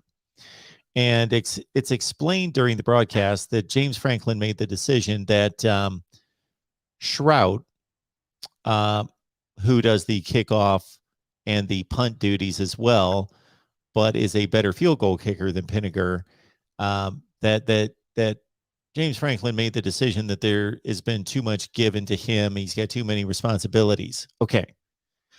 I understand that to a certain extent, that you don't want the same guy doing all three of those tasks, but the season's over. You've got one game. Why would you not want your best kicker kicking in all those various components and then deal with, then you've got 9 months to deal with the situation and figure out who's best in what areas. And then if you have a deficient field goal kicker, punter, or kickoff guy, then you look for one in the transfer portal. You try to develop the one that you've got, whatever you decide to do after this, but get through this game and you may need a kick. We're talking about a game that most people expected to be an extremely close game. So why in it, just to look at the expression on his face when Pinniger missed that field goal, he missed that field goal by more than almost any kick I've seen this season. Like by a mile. He missed it by a mile. And then they explained the situation, the announcers, and I'm looking at Franklin's face, and he almost had a look of, like, I kind of knew this was going to happen. Well, then why do you trot him out there to kick a 50-yard field goal, number one? And number two, explain to Shrout, hey, we want to do something with this situation. Get us through the bowl game. It's one more game. You need a kicker. You can't leave points out there. So I just thought that was a stupid decision, the way he handled that. Right. So, right. So Stroud still handled the punting and kickoff duties, just not the field goal stuff. Yeah. Yeah. It was terrible. Terrible. I don't understand. He makes some other curious choices, like in the Michigan game, where sometimes, when there's a decision to be made about a fourth down conversion or running a trick play, there's basically two evaluations to be made once the decision's made. Number one is whether you should go or not go. And number two, what play are you going to call? So they ran a fake punt, and the punter threw a tremendous pass against Michigan. It was one of the better passes I've ever seen from a college punter. There's some NFL punters that can really throw the ball, but this college punter did a great job throwing the ball to complete the first down. And then later in the drive, they have a 4th and goal at like the 6, which is a pretty good distance to go once you've snapped the ball back 7 yards. And they're flipping the ball to a kicker who's supposed to be outrunning a Michigan special teams unit to the end zone. It was just a stupid play. And it didn't even come close to working. Yeah. He just does a lot of things like that where I'm like, if you just understand simple logistics in a football game, you understand that you don't have a kicker who can outrace a Michigan special teams unit to the end zone from that distance. It's just not going to happen. So, his game decisions, the Trace McSorley 4th and 5 play against Ohio State. So yes, his game management and clock management is not the best. Yeah. So my opinion on Franklin, he thinks he's still at Vanderbilt, and you have to do these crazy things to score points or to make something happen or whatever. not realizing you're at Penn State and you've got a pretty good recruiting class. Like, you got pretty good athletes out here. Let them play. You don't have to do tricky things. I don't think he's taken that step. There's a lot of other things that just drive me nuts about Franklin, but yeah. Well, to your point, for the past 5 or 6 years, once they caught their stride in 2016, there's only one team on the schedule that's athletically better than them. And they've proven that they can play with them. They've proven that they can hang with them. It's not like they get blown away. They can hang with them, but that's the only team on the schedule. Then there's usually 2 to 3 teams at the most that are as good as them. Usually Michigan, maybe a Wisconsin, maybe. But then they're better than everybody else. So, man, if you just split the games, they should be riding through a 10-2 every year. Yep. So I think you were talking about this before. Sean Clifford, he's what, the 3rd, 4th best quarterback in the conference? At the very best, yeah. So, but somewhere in there, he's in the upper tier. Yeah, of between 3 quarterbacks. and 6. Yep. And you regular season, Jahan Dotson, ridiculous receiver. Even say you got Parker Washington making stupid catches, and you score 10 points. It's ridiculous. Well, absolutely ridiculous. To Sean Clifford's defense, he was hurt this year. No. Don't. No, hold on. I'm not anti-Sean Clifford at all. Okay.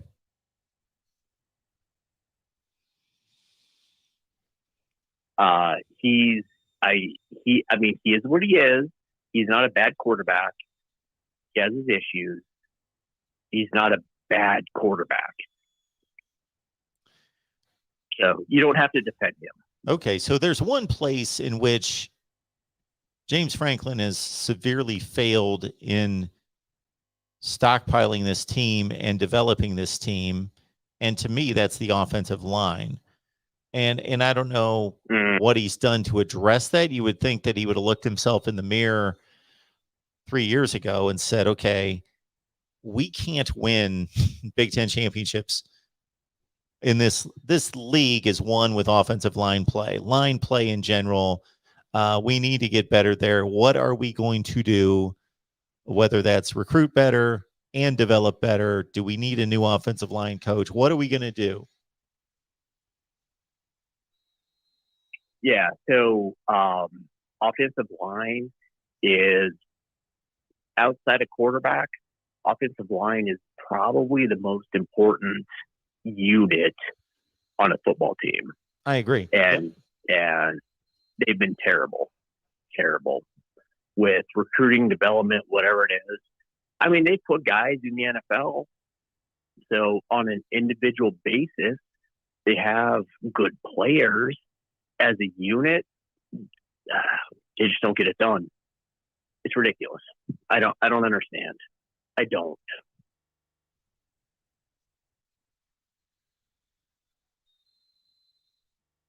But so Mark, thank you for letting me vent about my frustrations on Franklin and his offensive development this evening. That's why we're here. Thanks for the call. Appreciate it. Have a good night. Thanks, Mark. Bye. Thanks, Wes. All right.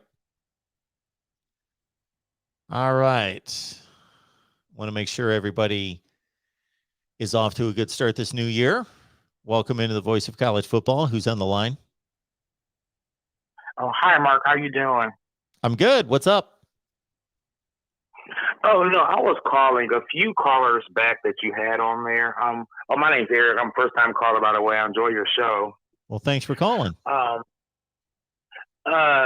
He wasn't making any sense to me when he was talking about only coaches that can take down Saban or blah, blah, blah is Lincoln Riley and all of them with recruiting and all that. But Ryan Day, he's had his class last year was number 2, and at least Ohio State's always in the top 5 besides a couple years ago when he only had like 18 or 19 recruits, and usually some of those classes he actually had a higher average per player rating than the other teams, where they just had more people who they actually had in certain classes. But as far as recruiting, Ohio State's always on at least top 5, top 3, or number 2, I do believe. Absolutely. So, yeah, and I can see you seem a little disfuddled tonight. I can tell you kind of, you happy Ohio State won, but you're kind of not impressed neither, because it's like that defense is what stopped us from, again, achieving our championship goals, just like the 2018 team with a good offense, but defense was bad. And it's like our defense really hasn't seemed to been the same kind of consistently since Luke Fickell left in 2016, or when Jeff Hafley was there, but that was the last time, really. Yeah, except for the 2019 that had Okuda and Chase Young, of course.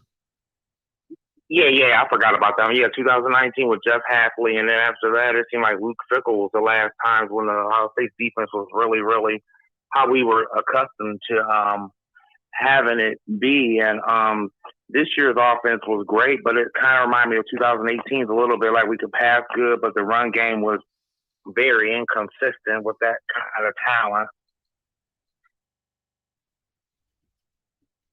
against good elite teams. It seems like not elite teams, but better competition teams. It just seems like I think Ryan's is a bit pass happy than he was in 2019. It seemed a little bit more balanced. You're saying that they're more balanced on offense now? No, I think he was more wanting to be balanced his first year. Yes. But now it seems like he's just more pass happy, pass on 4th and 1 and stuff like that. They throw the ball too much. Do you think? Yeah, and do you think you may think I'm crazy, but do you think, like, if it was a little bit different weather scenario, that it would have probably been a little different in that Michigan game? Well,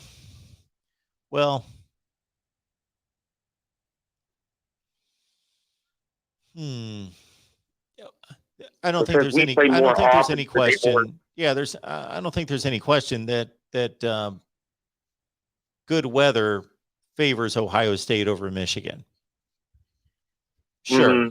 But to the extent that they got beat, I don't know that would have mattered.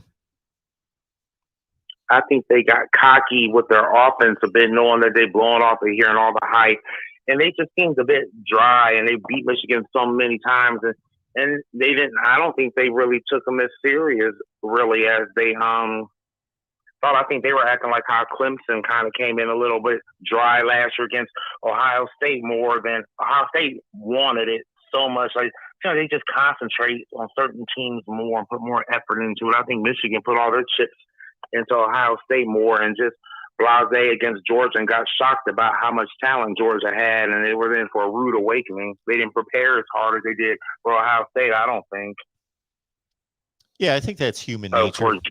It's not excusable, but it's human nature that if you beat a team year after year after year after year, that your thought process might be that you need to push yourself to prepare for them just as hard. But I think there's a subconscious element and just human nature that is going to make it difficult to take them as seriously as you would otherwise. But I do think this wakes up the rivalry a little bit from all the talks about soft and all that. But before I let you go, Mark, one last thing. Last year, when Ohio State lost to Alabama, they were missing a couple pieces as well on that team. Do you think that they probably were just so fixated and concentrated on beating Clemson that they were kind of about basically almost they would have been in mid-season shape normally in a regular season? Then when they had faced Alabama, if that makes any sense, like by the time they played Alabama, that would have been like their 7th game regularly, like mid-season regularly. They probably were just not really ready for them or anything like that. Yeah. So here's what I'll say is that the games were fair and square, so there should be no excuses for anyone losing the games. So let's set that aside, that I am not making excuses for Ohio State. But there are reasons why teams win games and lose games, and there are situations. There is context to every game that has to be explained to get a better understanding of where a team was at.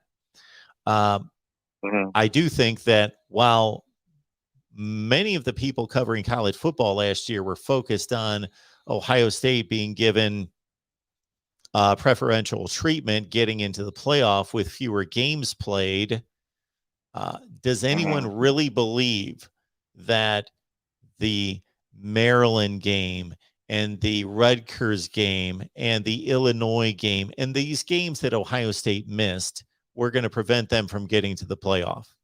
No, instead of them going 7-0, or what were they, 6-0 in the regular, they were going to go 11-1 or 12-0.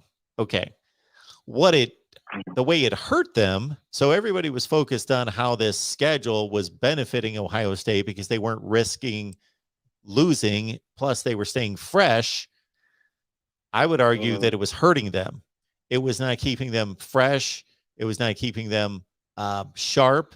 It was not giving them reps. They were playing a game and then not playing a game. And, 5 games in the regular season and a conference championship game is not what they did not come anywhere close to getting issues worked out. Didn't have the game reps to do that. That number one. Number two, again, no excuse. They lined up against Alabama. They got their butts kicked a week after they played Clemson. But let's all understand the situation. They lost a heartbreaker to Clemson.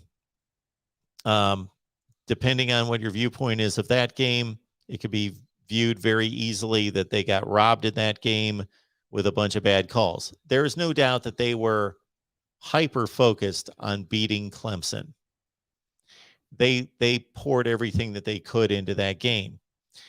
And I don't know. Every time I answer a question like this, I tell people, this is all conjecture. Anybody who says that they know if teams were down or up or emotionally ready or let down, they don't know what they're talking about, because basically nobody knows. Nobody's in the locker room. Nobody's having conversations with these players. Nobody knows where their heads are at. We can only guess. And the guess is that if Ohio State suffered from a letdown against Clemson, it's pretty obvious to see why. They were laser focused on that game. They had the score of that game all over the football facility, reminding them to get back to the playoff, meet Clemson, take them down. So they put a lot into that game. Justin Fields obviously got hurt in that game, was still hurting against Alabama. Against Alabama, very early in the game, they lost Wyatt Davis, an NFL guard.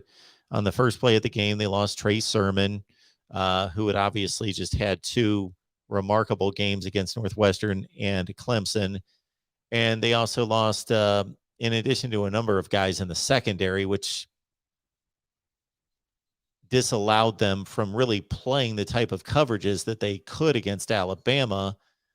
They really had to mask their defense and do some things that just created some ridiculous mismatches. And they didn't have Tommy Togiai, one of the best defensive tackles in the Big Ten, entering that game because of COVID. So, yeah, those are excuses / reasons why maybe Ohio State didn't play as well as they could have in the national championship game. Yeah, and they faced one of Alabama's best offensive teams in their history at that time, too. Yeah, it was not the best team to be playing when I would argue that Ohio State, because of poor play, but also because of injuries and because of basically injuries, both right before that game, but also earlier in the season, that might have been the worst Ohio State secondary since fill in the blank, the early 90s. I don't know when the last time they had a secondary that bad. So that was not the game to be playing Alabama. And that's to Alabama's credit. Alabama was just that good. They were just that much better than everybody else last year, and may be this year as well. Yeah, I just wish, like you said, like certain seasons and stuff. I think like like the 2015 Ohio State when they lost to Michigan State. If they were in the SEC, like if that was Alabama, they probably would have still got in because actually was a really good team. Their offense just was so conservative.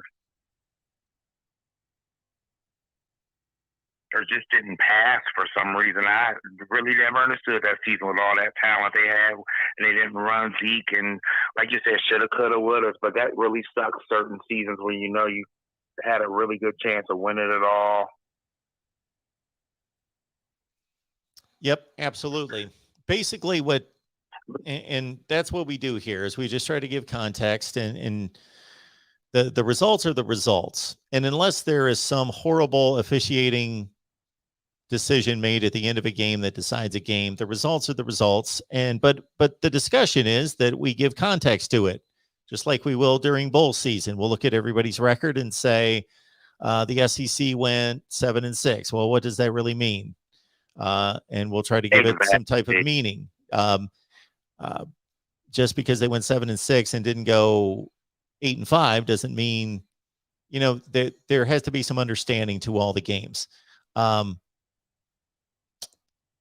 forgetting my point. It had to do 2015. So what's not understood by a lot of people in 2015 is that you could basically take Alabama and Ohio State that season, and they pretty much both played the same season. Ohio State beat everyone. They lost to Michigan State on the last play of the game. Alabama beat everyone. They lost to Ole Miss. The only difference is that there was a fluke play in another game that completely affected Ohio State's season, and there was a fluke play that completely affected Alabama's season. The fluke play, as you well know, was Michigan botching a punt snap, and when they were about to win the game against Michigan State, but the punter botches the snap, he throws the ball up in the air, Michigan State picks it off, and they win a game that they had no business of winning on a fluke play. That's one of the craziest plays in college football history, with no time left on the clock. Well, if Michigan State doesn't win that game, Ohio State goes to the Big Ten championship game. They win the Big Ten. They go to the playoff. Okay. On the Alabama side, Alabama loses to Ole Miss. Ole Miss is in the driver's seat to go to the SEC championship game. But with a couple of weeks left in the season, Ole Miss is about to win a game against Arkansas in overtime. Arkansas's got like 4th and 21 in overtime. Last play of the game. They've got to convert it. They throw a pass to Hunter Henry. He throws the ball over his head because he's about to step out of bounds and end the game. He just throws the ball up in the air. There's a big pileup that ensues, a big rugby fight for the football. Alex Collins pulls it out of a pile, runs it for a touchdown.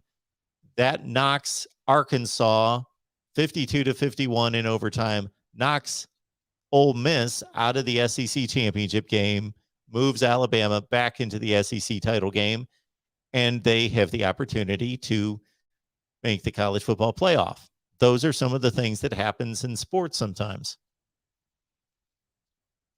You're spot on with that, Mark. You're absolutely right because before I let you go, the 2013 game when Alabama lost to Auburn on that kick, it was a field goal, and they ran it back for a touchdown on Auburn and ended up going to the national championship game. Sure. In 2013, Florida State. So you're spot on, Mark. You know your stuff. I'll give you that, man.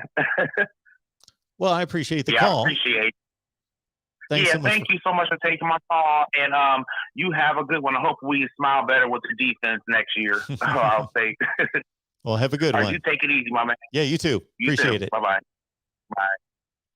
All right. We've got 2 people on the phone line, so we'll take these 2 calls, and then I don't necessarily know if you guys want to hear me continue to yap about college football the rest of the night. We'll see. Welcome into the Voice of College Football. Who's on the line? Hey, Mark, it's DeAndre, man. I'll let you go real fast. Oh, that's all right. Take your time. What I call to say? Oh, yeah, man. That Oklahoma State and Nebraska, Oklahoma State and Notre Dame game was crazy.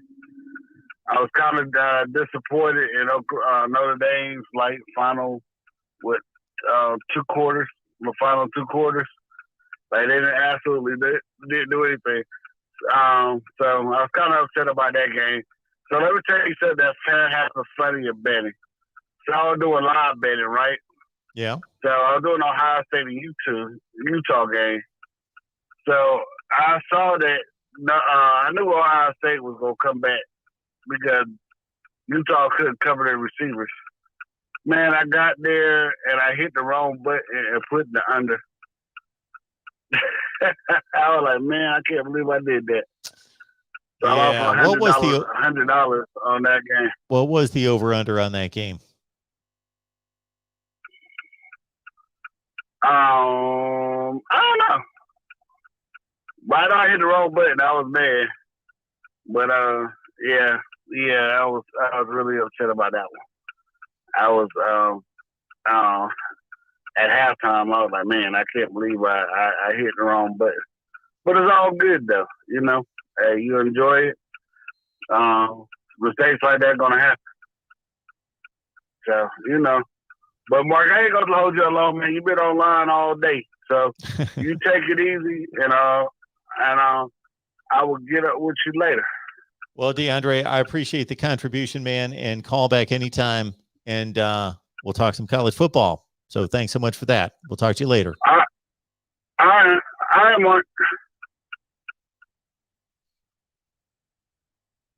All right.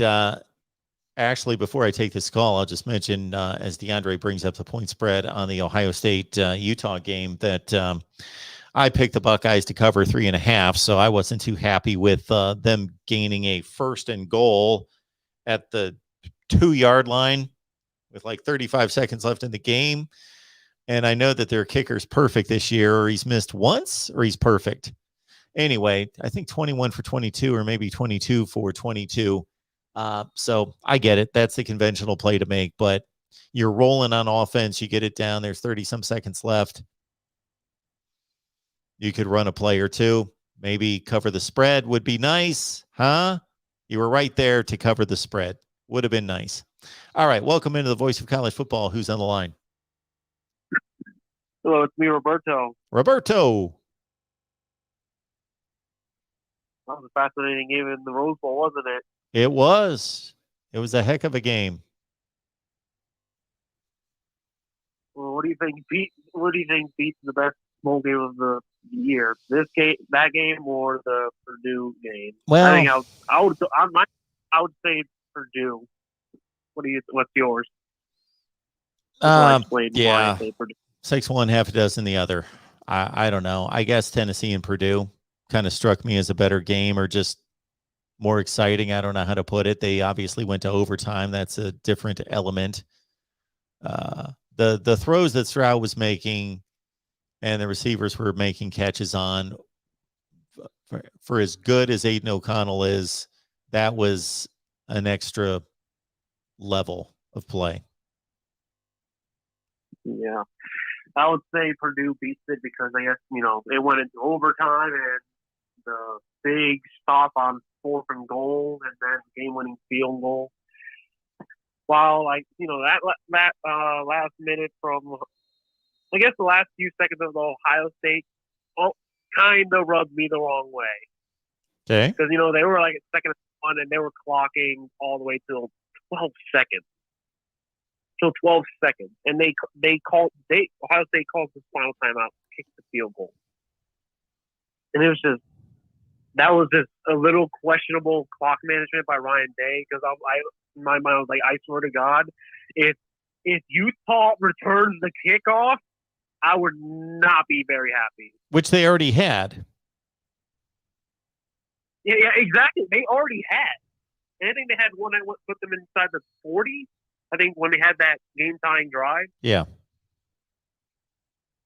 It's like they are trying to just, in special teams, just trying to give I don't know, Ryan Day himself a headache or something. Because That's just bad special teams by Ohio State. Maybe you can answer this. Yeah, that was bad clock management because you could have taken the clock all the way down to 3 seconds and kicked the game-winning field goal Also, and expired the clock and not have to mess around and kick the ball to one of the best kick returners in the nation. That and also, shoot, what was I going to bring up? There was something else there. Utah had 3 timeouts. Yeah. Or no? Can somebody explain to me, maybe you can, Roberto, or somebody in the chat, what was going on with Ohio State's kickoffs? I mean, I know like one was kicked out of bounds, but I didn't care to, Well, no, they were all kick it to number 8. No. I'm not talking about that one. I'm talking about all the other horrible ones that got kicked to the 20 or 25-yard line. What was that? I don't know. Maybe to not intentionally give it to number 18, thinking that, one of those other front 3 are going to just fair catch it and fair catch or something. I don't know. It's just, that was overall, I guess Purdue Tennessee game beats, this game because of bad special teams and, the clock management. And I don't know what happened. I didn't watch much of the Oklahoma State Notre Dame game, but I had to look up ESPN the stats and like Notre Dame's Jake Cohn had 500 yards passing and State's on 68 attempts. Are they an air raid team now, or is it just that Oklahoma State was so stout on the run game against Notre Dame, or the bad offensive line couldn't, create holes? Yeah, I only saw a few plays of that game. I don't know, but Jack Cohn should not be throwing 68 passes. And what's surprising about that is that Notre Dame was leading most of the game. Right. Like they were missing Kyron Williams. Yeah, their star running back, and they had their backup. They had some depth there and running back too. I don't know, but then they only had 42 rushing yards on 21 carries. Yeah, I don't know what happened in the end of the Iowa Kentucky game again. I guess I was on the road to my cousin's house while the last few minutes of that game happened. Yeah, that was a great game. Man, I missed the last fourth quarter of it because I was kind of alternating channels between the Penn State game and Arkansas game and that Iowa Kentucky game. I'll just try to get that on that. Now, I think one of the previous callers talked about Penn State. I think I'm with him that Sean Clifford is actually a pretty solid quarterback. I mean, he gave Buckeyes hell passing the ball to John Dotson and Washington. I don't know, is Washington going to the NFL this year, or he's staying for one more year? Washington? Parker Washington, number 3. I believe that he's still going to be at Penn State next year. I believe. Mm-hmm. The same thing, I don't know what's going on with their offensive line. I think I've already had this, talk about before about they need to get some offensive line to protect the quarterbacks. Because not even their backup could get any protection in that Penn State game. Wasn't getting any protection. It just puts them off, behind schedule. You either got to recruit harder on the offensive line or get a new offensive line coach. I don't know what they have, or that O-line coach has been there for years, or they've been bringing in and out new O-line coaches year by year. But I guess that's it for me, Mark. Well, I appreciate it, Roberto. Thanks so much for calling in.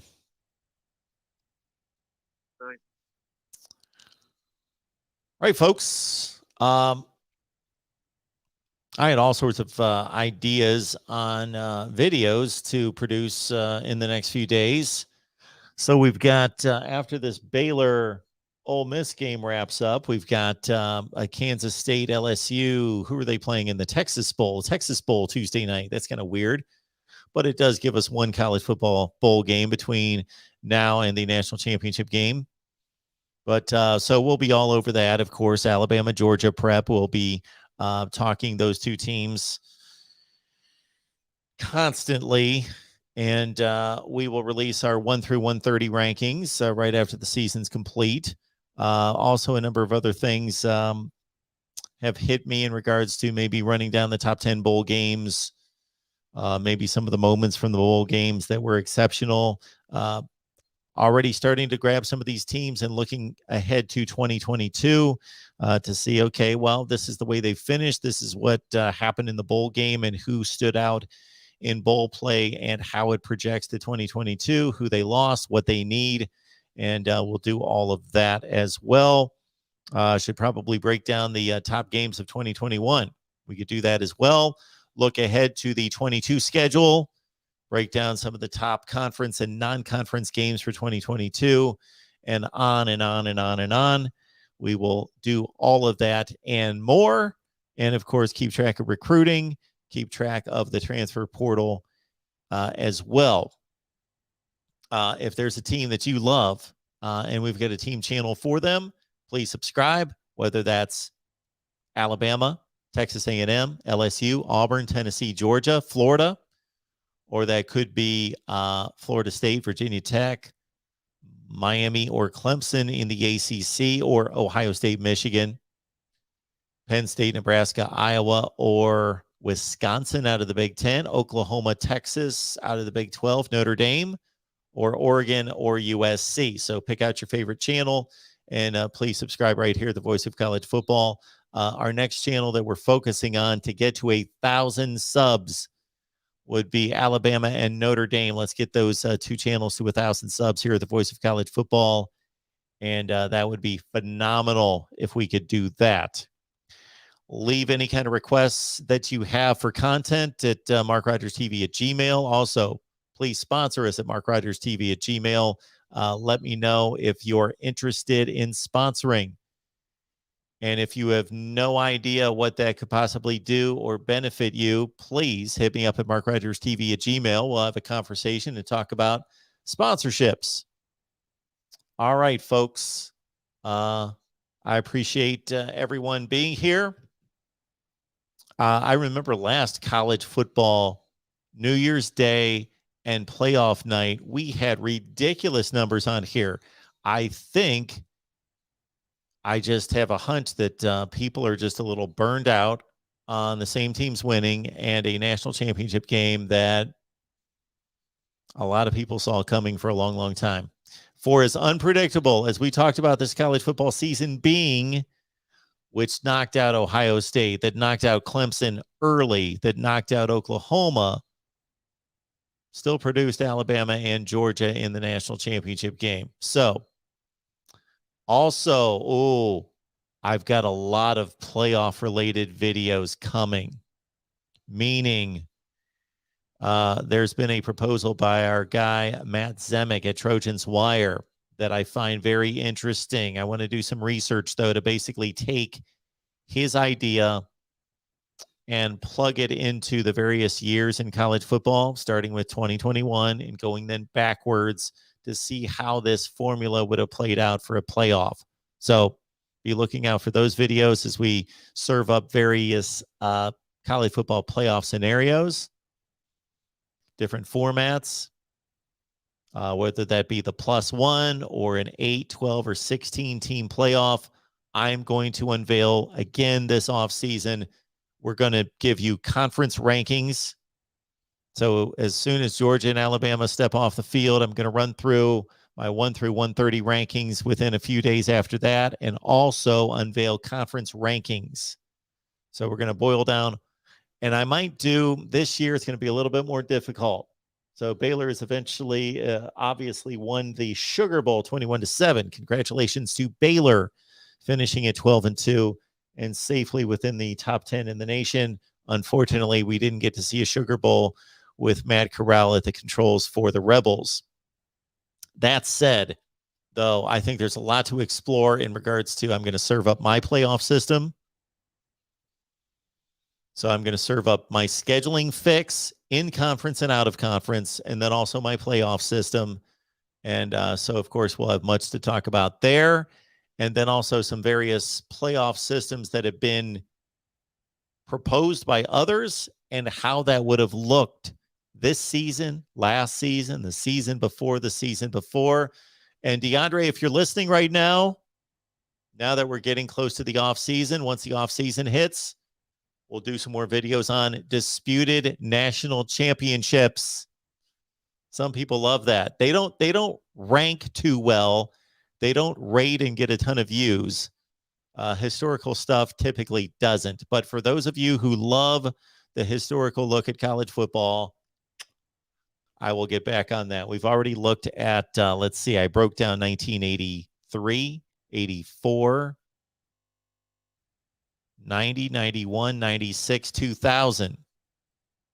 We'll look at some other years of college football and how we had a disputed national championship and maybe some different perspectives on who could have been included or where the pollsters missed it, or the BCS. All right. And we will rank quarterbacks, running backs, offensive linemen, receivers, tight ends, defensive linemen, every position across the board, both offense and defense. We're going to rank the best players in college football heading into 2022. I'm also going to unveil my top 25 that actually makes sense, of course, but complete 1 through 130 rankings. I think that should make Michael Hogue in particular very happy. 1 through 130 rankings. I must be out of my mind doing that. And then also a way too early top 25 for 2022. Once I get a read on next season. Who did I have number 1 in my way too early top 25 for 2021? Who did I have in the national championship game for 2021?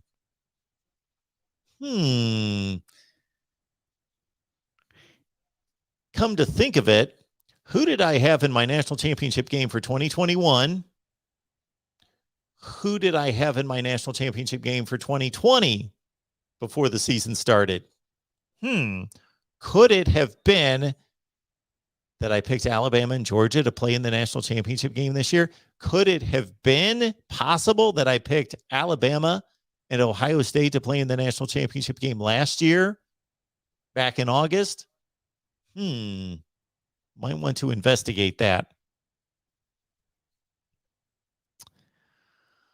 Uncle Rico is telling us that Ryan Day did not call that timeout, but it was an injury timeout at the end of the game. Okay.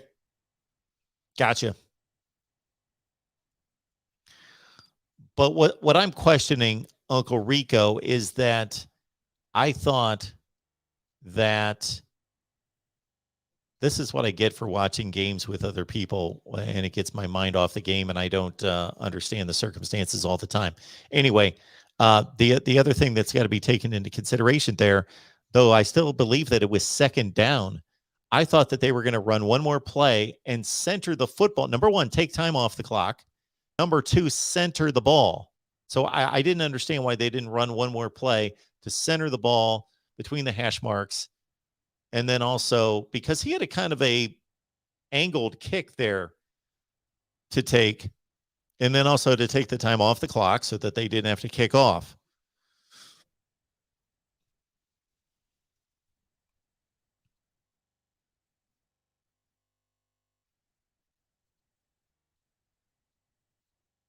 Odyssey 2001. We'll look at 2001 for you at some point soon. Michael, the SEC would not be 4-9. Alabama, Georgia, Arkansas, Kentucky, South Carolina.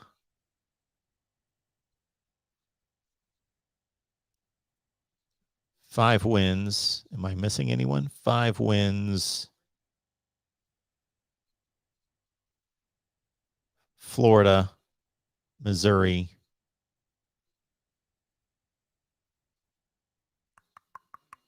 Florida, Missouri, Ole Miss, Mississippi State, Auburn. 5-5. 5-5. I'm missing somebody else that lost. I think I've got to be. Because they were supposed to play 13 bowl games. They're supposed to play 13 bowl games. Texas A&M got canceled or they pulled out, so that's 12. So we should be at, they're 5-7, right? Who am I missing? Oh, LSU still has yet to play. So they played 11 bowl games. I think they're 5-6, right? 5-6 for the SEC.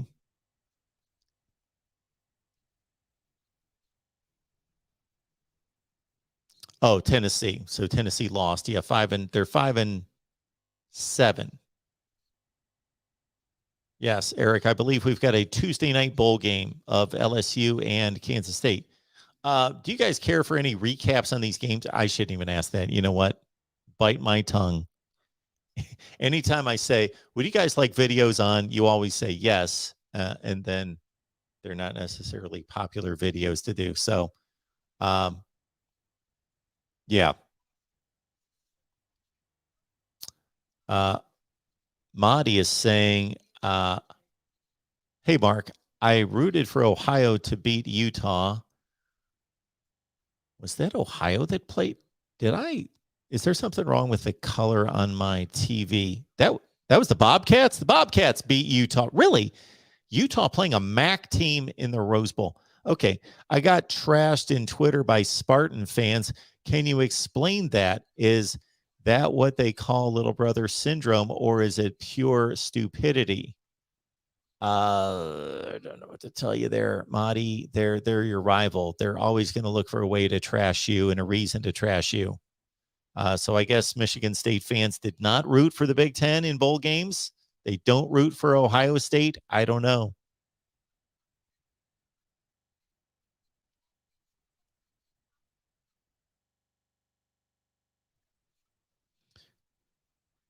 Thank you, Steve. SEC 5-6.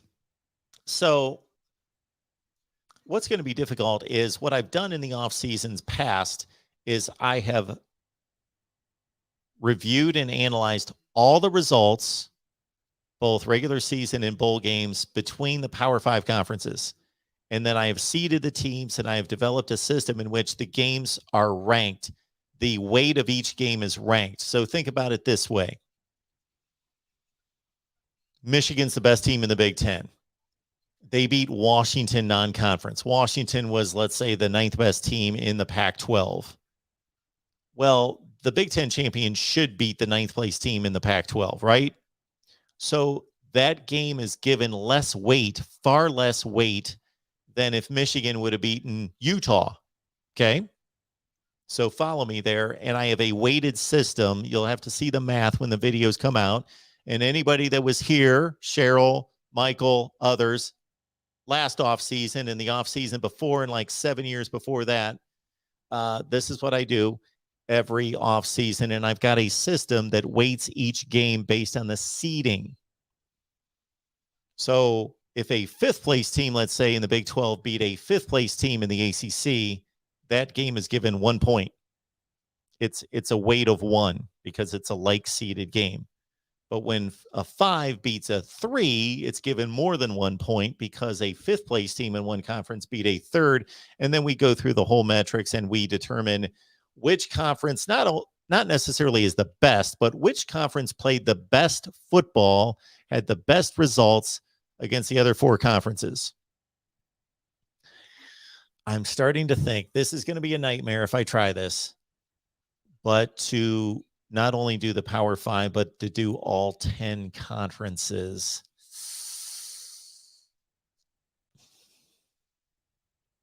I might be able to do that, and there's a reason why I could be able to do that this year because of the 1 through 130. I think we could do that. I think we're going to work on that. All right. Much to work on. Much to work on.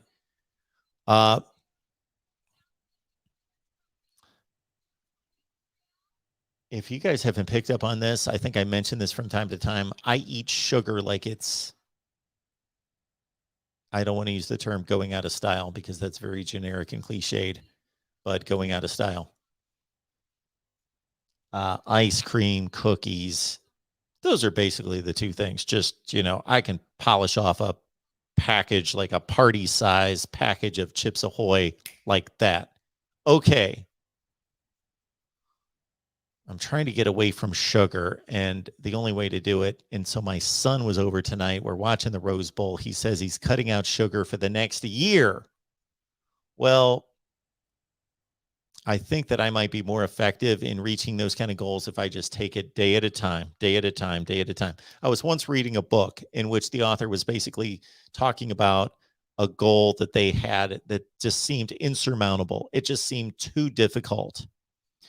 And what they basically heard in prayer was that they just felt the overwhelming impression that what was being that was coming across to them was not, you need to accomplish this and you need to be perfect at this every day for the next 6 months, but no, you just need to do it tomorrow.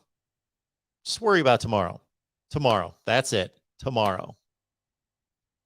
Doesn't matter what happens in 2 days or 3 days, or just do it tomorrow. Just do it tomorrow.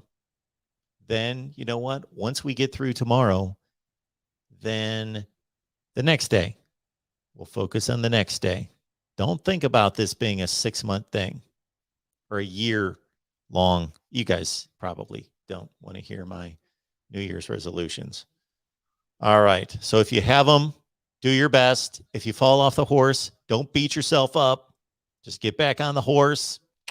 Keep going.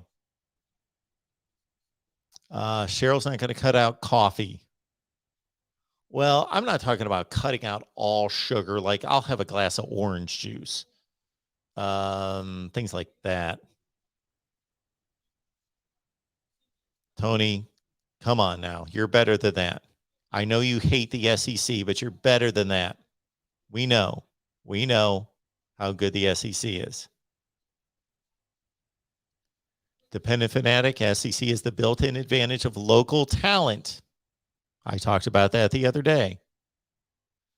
No, maybe I'll do a video on population shifts. It'll have nothing to do with sports, but it'll relate directly to what's going on in college football and has been going on in college football for like the last 40 years. And I'll just talk about population shifts. Well, that'll be interesting to see if whether that would blow up or like nobody's going to watch that. I don't know. Yeah, or you could beat the horse up, Uncle Rico. Everything in moderation. Almost everything in moderation. Almost everything in moderation. Yes.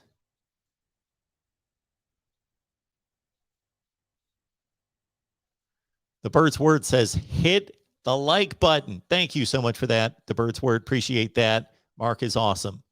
I got to write down all these ideas for videos because we're going to go crazy. We're here because of the football. So I want to see the football more than anything. Watching that Tennessee-Purdue game the other day just was that's just watching the fourth quarter of Kentucky-Iowa today was just perfect. Just phenomenal. Watching the Rose Bowl, watching great football. You know what? It almost led me to believe, you know what? Let's forget about these stupid opt-outs. They're going to opt out. That's the way it is. It's a free country. Let them do what they want. We still have tremendous bowl games.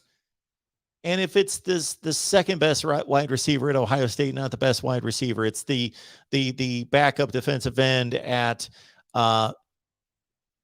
Oklahoma and not the starter. If they've got 4 guys sitting out at Oklahoma or 3 at Oregon or whatever, just the guys that are on the field, let's enjoy what they deliver. And it is what it is. Just enjoy it. Most receiving yards in a bowl game. I missed it. All right. Last call of the night, even though I said I already took my last call of the night. Here it is. Welcome to the Voice of College Football. Who's on the line? Hey, this is David. I just wanted to call and say, I'm a truck driver.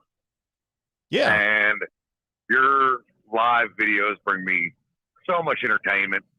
because I could just throw you on and I could drive 700 miles. And then I love the calls, and I love, it's entertaining, and I appreciate that.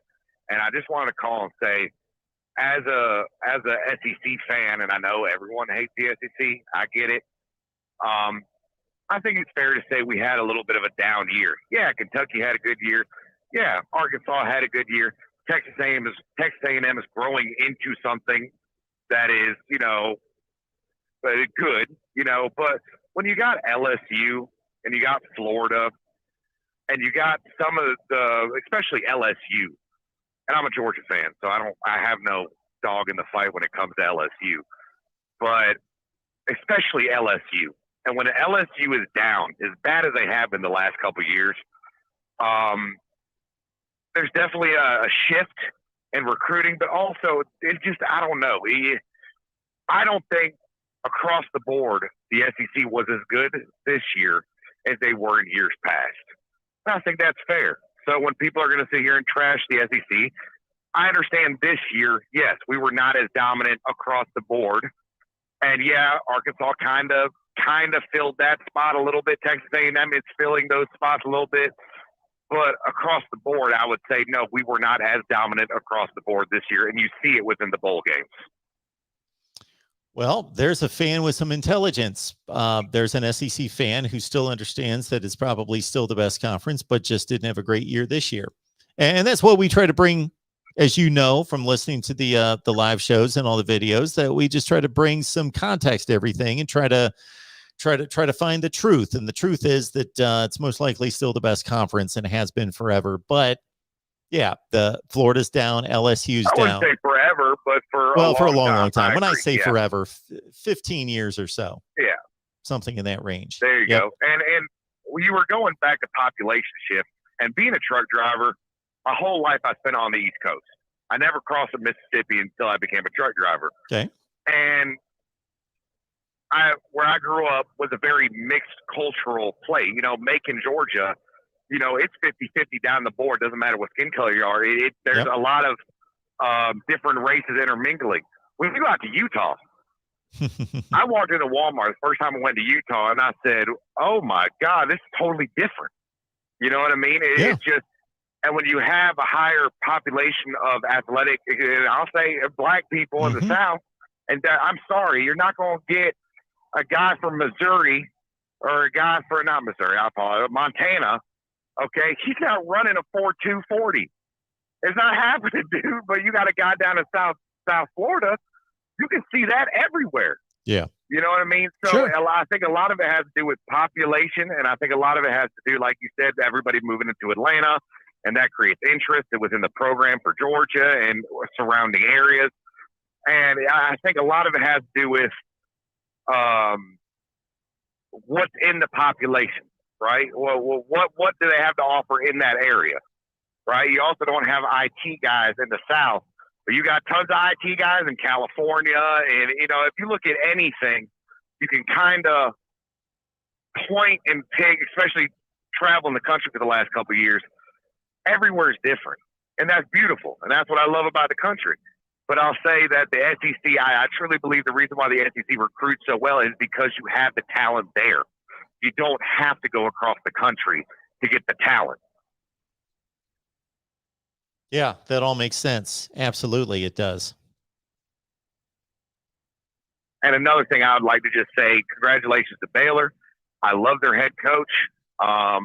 He's not doing anything. He's playing good football. He's not doing anything that's gimmicky.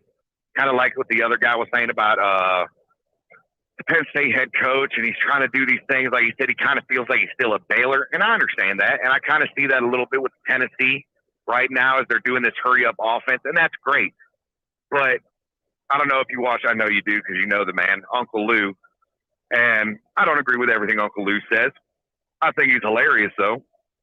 And he was saying that it's very gimmicky, this Tennessee offense, where – and not gimmicky, but it's a style of football that over time other teams can watch and understand, okay, we can do this to stop that, right? And I don't see that with Baylor. I don't see a style that it's just good, hard-nosed football. And I'm really excited to see that, especially in the state of Texas. I mean, it seems like Texas, I mean, yeah, the Longhorns been running the state forever, but now you got Texas A&M building something up. And I love to see Baylor do something now that if Texas leaves and goes to the SEC. I don't know if that's a sure thing now. But seeing Baylor do what they're doing, that makes me happy. I can't wait to see what Oregon does with our defensive coordinator. Maybe bringing some defense into it. I love this season. Even if we don't win the national championship, as a college football fan, a Georgia fan, the chaos this year makes next year even more exciting because now there's so many unknowns, or this year technically, but there's so many unknowns on, well, you know, is Lincoln Riley going to work out? So what is he going to be able to do? And what is LSU going to do? And how's Notre Dame going to handle this? And it's just, I can't wait. This is going to be a great year, y'all. Stick in there. I am with you, sir. Well, I appreciate it. And thank you so much for listening to us, and glad we could keep you company. Thank you, guys. I appreciate y'all. Y'all have a blessed year. Okay. Absolutely. God bless you as well. Thank you. Bye now. Bye-bye. All right, folks, that was a great last call that we received right there. It's glad to hear that, yeah, when he states that he drives 700 miles and we keep him company, I'm thinking, yeah, because I'm the only one crazy enough to stay on here for 2.5 and 3 hours at a time. But appreciate everybody being here. You guys know that. Thank you so much for your contributions in any way. When I say contributions, I mean when you smash the like button, when you share these videos out on social media, when you let people know that we're here talking college football every day with you. Best discussion, debate, and analysis, not because of me, but because of all of you. And again, we are going to continue to nail college football to the wall and keep it going each and every day right here at the Voice of College Football. And we will talk up Alabama and Georgia. You know that every day. Tons of conversation from both the Georgia perspective and the Alabama perspective as well. Eric, thank you. And everybody else here at the Voice of College Football. Donald, thank you so much for the comment as well. And yes, again, we could use more sponsors here at the Voice of College Football. Please contact me at MarkRogersTV at Gmail. We'll be back sometime on Sunday, whether that be via just video or live. Hit that bell for the notifications to know when we go live, which is every day at somewhere on our team channels, if not here on the main channel here at the Voice of College Football. That's a college football playoff night. That's a New Year's Day, two of the most important days in college football, and we went through it together. So thank you so much for that. We'll see you next time.